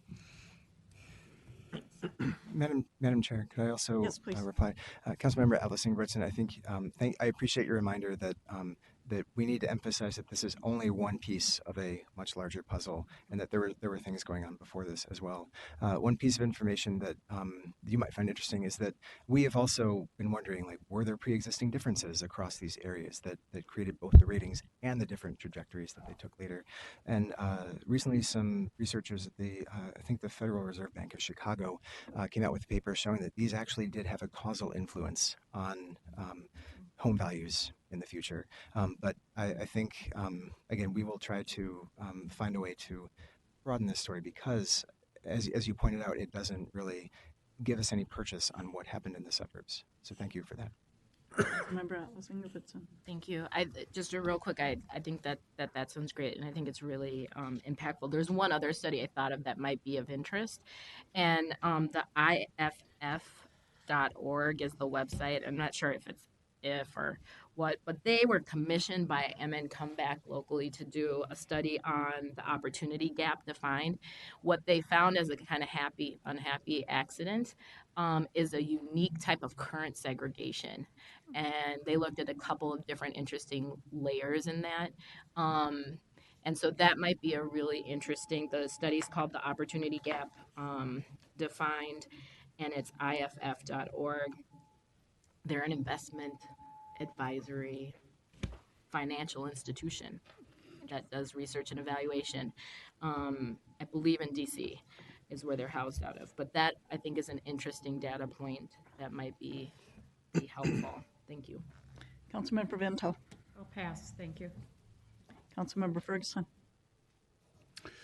Thank you, Madam Chair. I echo that this is really, it's great to see, and I've had the opportunity to see some of this information for a while. I guess my questions are more around going forward as opposed to the history. And sort of lines. One is, what do you see in the data that would indicate things are changing for the better for people of color, or are you not seeing anything in the data that would indicate things are getting better? And the second question is as you look at our current policies as the council, obviously it doesn't sound like we're doing a whole lot in thinking about this as we implement policies based on the work you guys have done. Where are there areas that we are, in essence, doing redlining or other things that are inequitable, unintentionally inequitable, or intentionally inequitable in our policies that we should be thinking about changing those policies so that we can improve the equity in the communities that we serve?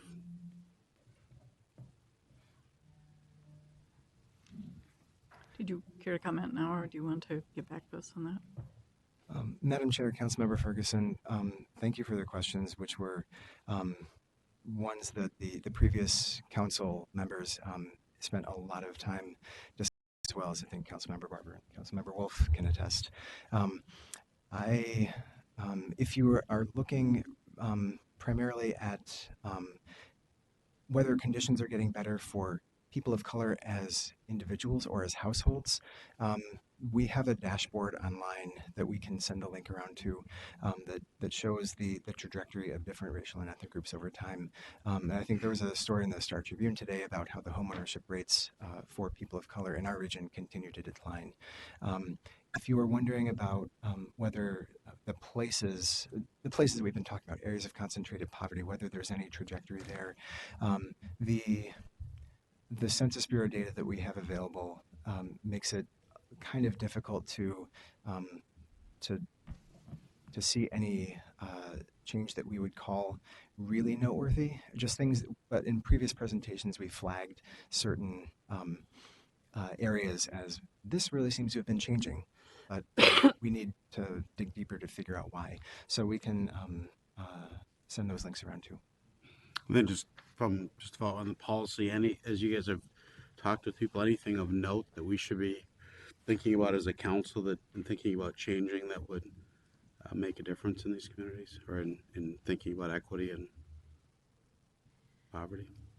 Madam Chair, Council Member, I think that, because we've based a lot of our engagement so far conversations, I would be a little hesitant to say we have an answer at this time, but we are going to put forward that broader staff survey, and I think would be an important question to ask, to just make sure that we get a lot of input on it and draw in more voices and more perspective in asking that question, and then we could report those results back to you at a later time.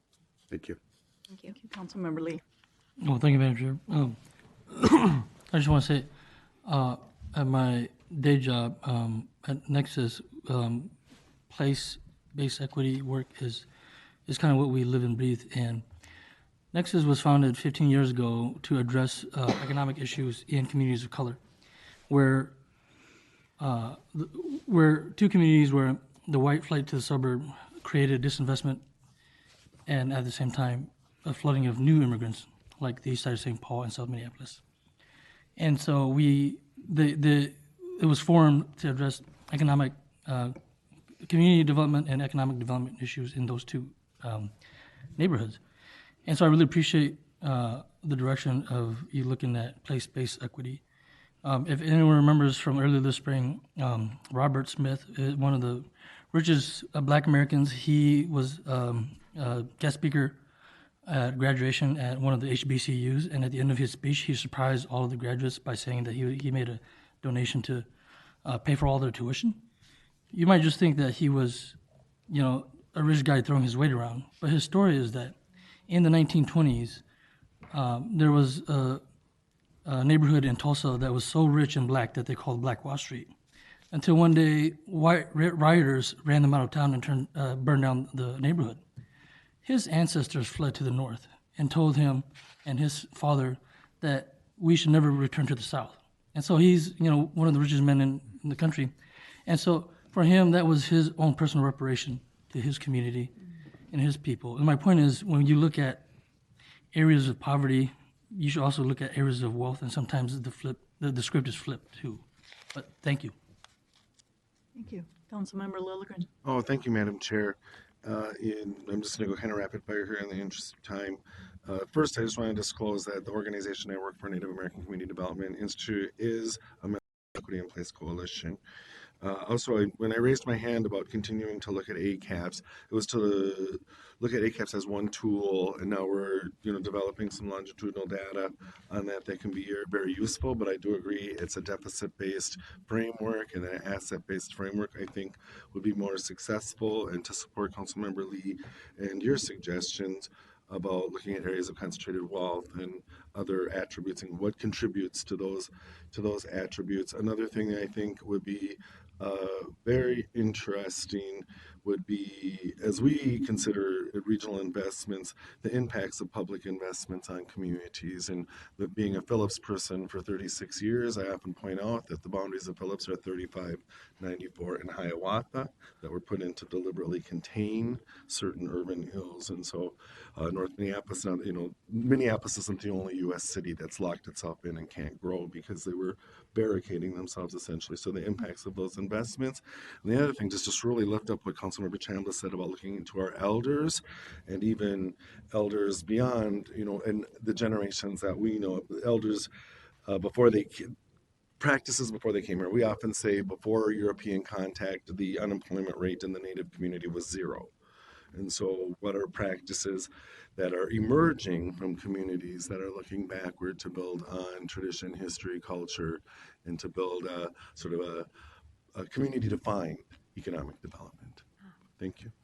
Councilmember Sterner. Great, thank you very much, Chair. I just had a few comments, and like Councilmember Lilligren, we're getting short on time, but my day job is insurance, and I've been involved in it for a while, but when you talk about the redlining, that affects people's rates. It's been illegal for a while, but with insurance doing statistics, like one of the things is credit. And credit has almost it has a bigger impact on your insurance rates than your driving history. And so there's different ways and zip codes we use too to still do kind of informally on that. So that's, one thing I think we need to look at. And my thing is, I know we maybe all consider, we know the definition of people of color, but honestly, is there a hard definition on what people of color is? Is it by individuals or by household? Is it what percentage of color? And are we talking about European versus other areas, versus, Greeks and Turks or Bulgarians, or, where do they fall? And when people are in poverty, how is it different when you're in color versus if you're considered white? Is there a big difference on how poverty affects people that way? And then there's also, when we start doing the people of color, are we creating more winners and losers? And are we in our way creating more redlining by making these concentrated groups of poverty by recognizing people of color versus whites in that, with that? Are we gaining or are we losing? Are we falling back? So those are just some things I was looking at, Thank you. You care to respond, or? Madam Chair, Councilmember Sterner, to your first question about the definition of people of color, that has changed over time, as has the entire concept of race, which is, as many of you pointed out, just embedded completely in social relationships. But it's also, I think you raised a really good point, which I'm not sure that researchers here or around the country have figured out how to deal with, which is the share of people who identify as more than one race, which as people, is that's a growing share of the population, we need to start thinking more about. So thank you for the reminder. Okay, thank you. Councilmember Barber. I was just going to say very, very quickly, yes, revise them. I'm glad you're looking at it, but I do think we need to measure it differently. And Madam Chair, I think we need to move so that we can probably end the meeting to move into the public hearing. Okay, we have one person who hasn't had an opportunity to speak, and Councilmember Johnson. Thank you, Madam Chair. I mean, it's a big topic, so I know we've got this, the budget at 6, but, I also don't, if this needed to be at a council of the whole, or if we need to carry it over, I don't think we should, I think we should get it all out there. Just briefly, thank you for doing this. I really appreciate the great work and the effort you bring to this. I love everything that you guys are talking about tonight. But for me, I'd like to know too, how does disabilities, households with disabilities, how does age, as we continue to age, my gut feeling is that as people get older, incomes are dropping and poverty also becomes an issue for whoever. I'd like to know about first generation, newcomers, second generation, as people still arrive into our region, how does that impact? Because we're not a static set of figures, right? We've got a lot of change. I'd like to understand that better. And then just for us as Met Council, we're still a predominantly white organization, and I'm just saying that. And I want to make sure that every organization, every group that can help be a resource and inform everything you're doing, I would really, take advantage of all of that out there that can help break down some of maybe the institutional barriers that we're not even aware of, whatever that might be. And it's not to say, I'm not trying to, point fingers. I will do it up myself first, if anything, but just to be really intentional about challenging our own perceptions, even as we're trying to be very progressive and leaning into this, going back to communities, going back to history, and getting it from other origins, other places to help us better understand it as a whole. Thank you. Thank you. Clearly, this was a provocative discussion, and I'm sure that you'll be hearing more. There is one more person who hasn't spoken, Councilmember Wolf. Thank you, Madam Chair. I haven't gotten a chance to speak yet, so I hope that's okay if I say a little bit. I'm the only one who was here when all of this started, and those numbers that were picked for the percentage of people of color and the percentage in of poverty level and all of that kind of stuff were just numbers that we picked out of the air, trying to find something that was far enough away from whatever the regional average was so that it would be statistically significant. There's nothing particularly special about those numbers. And to me, over the last 10 years that we've been on this, or 8, whatever it is, it doesn't seem like it's done a great deal of improving the conversation. If anything, sometimes it's increased stereotypes and made it harder to have a conversation. I've heard from elected officials that are afraid that their areas won't get investment because they're ACP. I've heard people talk about poverty as though there are no white people that are in poverty, but half of the people in our region that are in poverty are white. The other part that never comes out is with those numbers that we're talking about of poverty, deciding what is poverty, that only includes your cash income. Even when we talk about median income for housing or whatever, they're only talking about cash income. And there's a lot of people who have either assets that they can draw down, they're old and they've got $1 million house on Lake Minnetonka that they could sell and live off of that for however long they need to, or they're supported by a number of programs that provide them with housing and medical care and whatever because of disability or whatever, qualifying them for programs. And none of that gets figured in when we're talking about people's income. So it's a much more nuanced discussion than we ever end up having when we have these sort of cut and dried numbers for the ACPs. I would very much like to see what other regions are doing so that we don't just keep trying to reinvent the wheel and navel gaze on ACPs. I think we could make a lot more progress if we look at what's working in other places and try to learn lessons from what other people have done, or learn lessons from what people have done poorly so that we don't run down the same track. Thank you.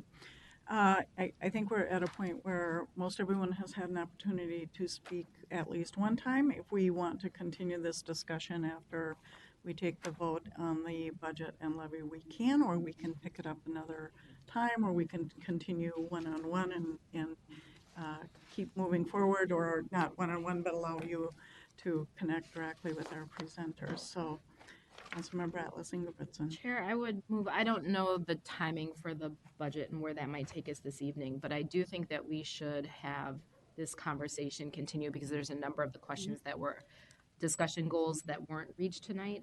So whether that is I don't know that it's appropriate for tonight, but I would like to explicitly suggest that we will do this as a follow-up or as either prior to or as a part of our conversation around equity that we're scheduling for the near future. Okay, it certainly is a timely conversation, and we have almost a month before we're going to have that conversation, so we have time to consider another opportunity to have this discussion if we choose. Or we can continue it tonight after the budget. You look puzzled. Madam, Sorry, yes. Madam Chair, out of respect to the staff, I think, given that we don't know how long the budget discussion's going to go on, I think we would be best having it on another occasion rather than trying to extend tonight. Okay, thank you. Councilmember Barber. Thank you, Madam Chair. I will look at the regional administrator, but I think because we were holding both committee of the whole dates open in January to talk about the equity, we could do this follow-up conversation on the first one and then a full discussion. So, because I'm pretty sure we could fill up both chunks of time with good discussion. Regional Administrator Davis. Thank you, Madam Chair. Actually, Council Member, it appears that you are all available the last Wednesday in January, which I believe is the 29th. So we will have the equity conversation that day. I think Bridget sent out a confirmation email today. The third Wednesday in January, we had anticipated talking about council goals as well as the first Wednesday in February because we need to just revisit those. And so we could put the equity goal on either one of those or on the 29th. It can fit somewhere in there, and so we could revisit that kind of any of those three places. We all are available on the 29th, so I don't want to mess with the 29th as far as the full equity discussion. I just think we could have more of a discussion on just this topic, and maybe that could be at the earlier one to feed into the equity. Can work. Okay. All right. Then thank you very much for your presentation. Thank you very much for your comments. Learned a great deal. Thank you. Before we start the budget discussion, I'm going to circle back for a minute to the clarify business item 2019-353 on body worn cameras. The business item states that the policy was attached. It is available online and on the table outside of chambers, but it was not attached to the business item. So I wanted to raise this issue so members of the public would be aware and be able to pick up a copy if they want. In addition, the business item will be corrected online so that the policy is attached to the business item so the record is very clear. So, with that, we're going to move on to the point in the agenda set aside for public comment on the 2020 Unified Budget and Levies. For those of you who are here today, this is the final opportunity for the public to address the council before the 2020 Unified Budget and Levies is considered for adoption. The procedure for public comment will be as follows. Persons will be called upon to speak in the order in which they have registered. Individuals will have 3 minutes each. Designated representatives of a group will have 5 minutes.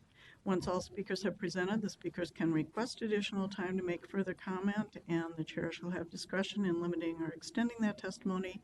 Before receiving public comment, our Chief Financial Officer, Mary Bogie, will update us on changes to the Unified Budget and Levies since adoption of the public comment draft on October 23rd, 2019, and give us a summary of comments that have been received from the public.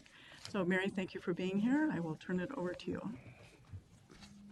Madam Chair and council members, this should be a pretty brief conversation tonight. There was nobody signed up for public comment that I saw out there, and so we can get right into what has changed between the public comment draft and the final budget that I'm going to ask you to adopt tonight. And so some of those things you are well aware of. The general purpose levy uses have been put into the budget, though, as we discussed in the last committee of the whole meeting. We made a minor change to the Metro Mobility budget. The revenues for state appropriations were actually in the third quarter budget amendment, and so we needed to reduce the revenues in the budget and show it as a use of reserves. And so the budget itself didn't change, just where the dollars were coming from changed. And finally, I've got a real short presentation here that we did for both the Transportation Committee, the Management Committee today, and also to the Legislative Commission on Metropolitan Government to talk about the major change, the change to our budget related to the motor vehicle sales tax forecast. So as you all know, we use the February 2019 forecast when we develop our preliminary and our public comment draft budget. The November forecast comes along, and then we update our calendar year budget for that November forecast. So the slide here at the top part of that chart shows the difference between the February forecast, and this is in state fiscal years, and the November forecast. And it shows over the next two bienniums, we have a forecast loss of about $42 million. So again, this is a forecast, and this forecast will change over time. But the forecast is the truth until it's not the truth for us. So this forecast was pretty pessimistic, and this is kind of what we've been seeing between the February and November forecast. The November forecast tends to be a little bit more pessimistic than the February forecast, a little bit more optimistic. But it just shows, again, that motor vehicle sales tax is a very difficult funding source for a transit system. So think about it again. Gas prices are low, the economy's pretty good, people are buying cars, motor vehicle sales tax goes up, but they drive those cars and our ridership goes down. The economy switches the other direction, and people put off buying those major investments, and our ridership goes up a little bit, but those are not equal movements. And so again, it just shows that it's very difficult for us to plan and budget when we have a forecast that is making these kinds of major swings. So this does have an impact on our calendar year 2020 budget. And we look at the change in the state fiscal year 2020, the state fiscal year 2021, and basically it's half of one year and half of the other year to get to a state year. And so the budget that I'll be asking you to adopt tonight has a $9.2 million difference between in revenues for motor vehicle sales tax will be shown as an additional use of reserves for our transportation division. So I wanted to show you just a little bit about how that works out on a state fiscal year basis. And again, we're not going into a legislative session right now that involves our operating and our 2020, 2021 operations are still okay, and we have a fiscal cliff that's coming 2022 and 2023, but again, we'll have additional forecasts between now and then. And so as we look at the forecast here and we look at our bus operations and planning, those are our services that are funded primarily from motor vehicle sales tax and fare revenues. The biggest impact falls here, and it causes us to use our reserves at a faster rate than we had anticipated using them. So we have been in a structural deficit, as you've heard me say, for quite some time with our funding of our transit operations. The structural deficit is shown there in the red, but we've been able to push off the issue in our financial position because we've had reserves above our target fund balances of 8.3 to 12.5% of our expenses. We've been able to push off because we've had some reserves to be able to do that. So why do we have reserves above target? We've had driver shortages, so we have salary savings. We've made some administrative reductions in the past to purposely be a part of the solution. So what we're seeing here is that while our financial position is still okay, 2020, 2021, our fiscal cliff comes a little bit closer, and it's significant in 2022 and 2023. Metro Mobility, while not funded by motor vehicle sales tax, it's funded by the state general fund and fare revenues. I just wanted to remind that, as you see in the green there, we got one-time appropriations for our 2020 and 2021 operations, again, state fiscal year. And we were already anticipating a cliff in 2022, 2023 when that one-time appropriation goes away. And so, again, we're in a structural position that was resolved with one-time appropriations. We have some reserves to apply to that. But again, in 2022 and 2023, we're facing a significant fiscal cliff. Our rail transit operations are funded by state general fund, local funds, and fare revenues, and we're looking in much better position there with structural position and available reserves, making our financial position look okay until 2023. And then this last slide just brings the total picture together. So our base revenues for operations, our expenses, structural position, one-time funding. Now, I do want to point out that this is based on our current 2020 budget with current law. It doesn't take into account any fare increases. It doesn't take into account any other administrative changes that we could do here at the council to be a part of the solution. Again, there's going to be more forecasts that are going to change this picture. Just also a point that fare increases couldn't resolve this entire budget problem here, but we can be a part of the solution. And finally, usually I present a summary of the public comment that we've received. We've been open for public comment by email, by phone. We actually answer our phones here, and other ways for them to contact us. We have gotten no public comment this year, which is a little bit surprising. Usually we get calls about their county taxes, but this year we've gotten no public comment. I will ask, once that there was no one signed up outside to speak. Is there anyone who intended to speak who did not sign up? No? Okay, seeing no one. I will call on Councilmember Ferguson. I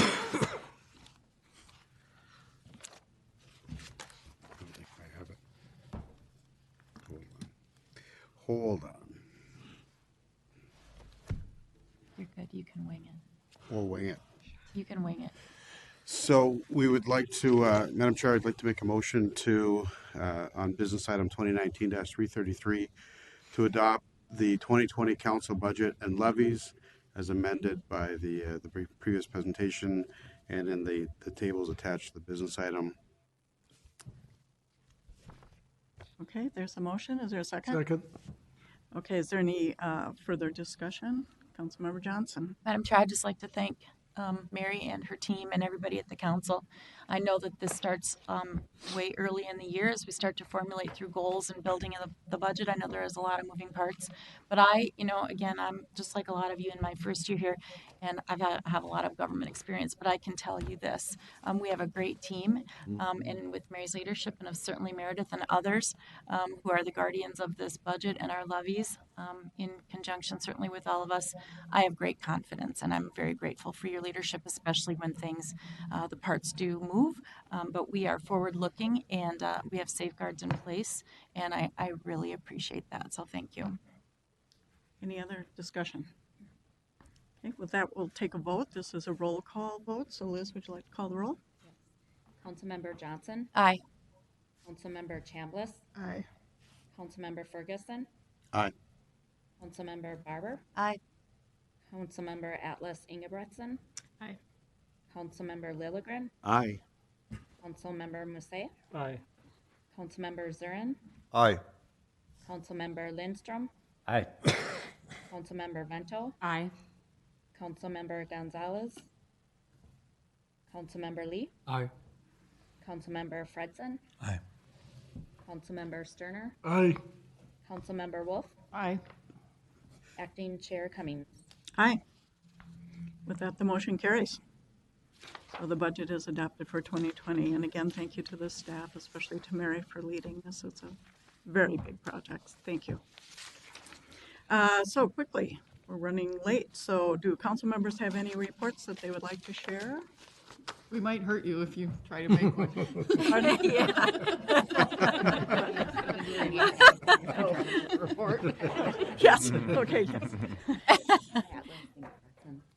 Oh, Councilmember Atlas Ingebretson. Are you going to hurt me? I actually recognized a few faces in the crowd from folks who had applied and been present for positions on some of our committees. And I just want to say thank you to staff, of course, but to the public who came out and to be present and participate in the space. I think that's important. So I want to thank you for joining us today.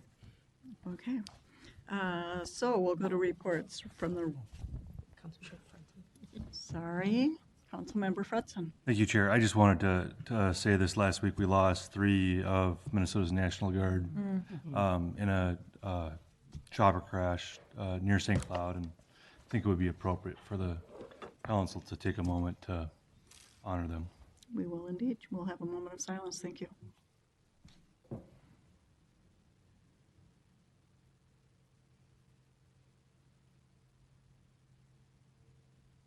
Thank you for that. We think our sympathies go to the families and their loved ones, and we thank them for their service, the country that allows us to be here doing the work that we're doing. Thank you for that. Regional Administrator. Nothing? General Counsel? I'll pass. You'll pass. Okay. With that, I think we've concluded our business. Is there a motion to adjourn? So moved. Is there a second? Okay. All in favor?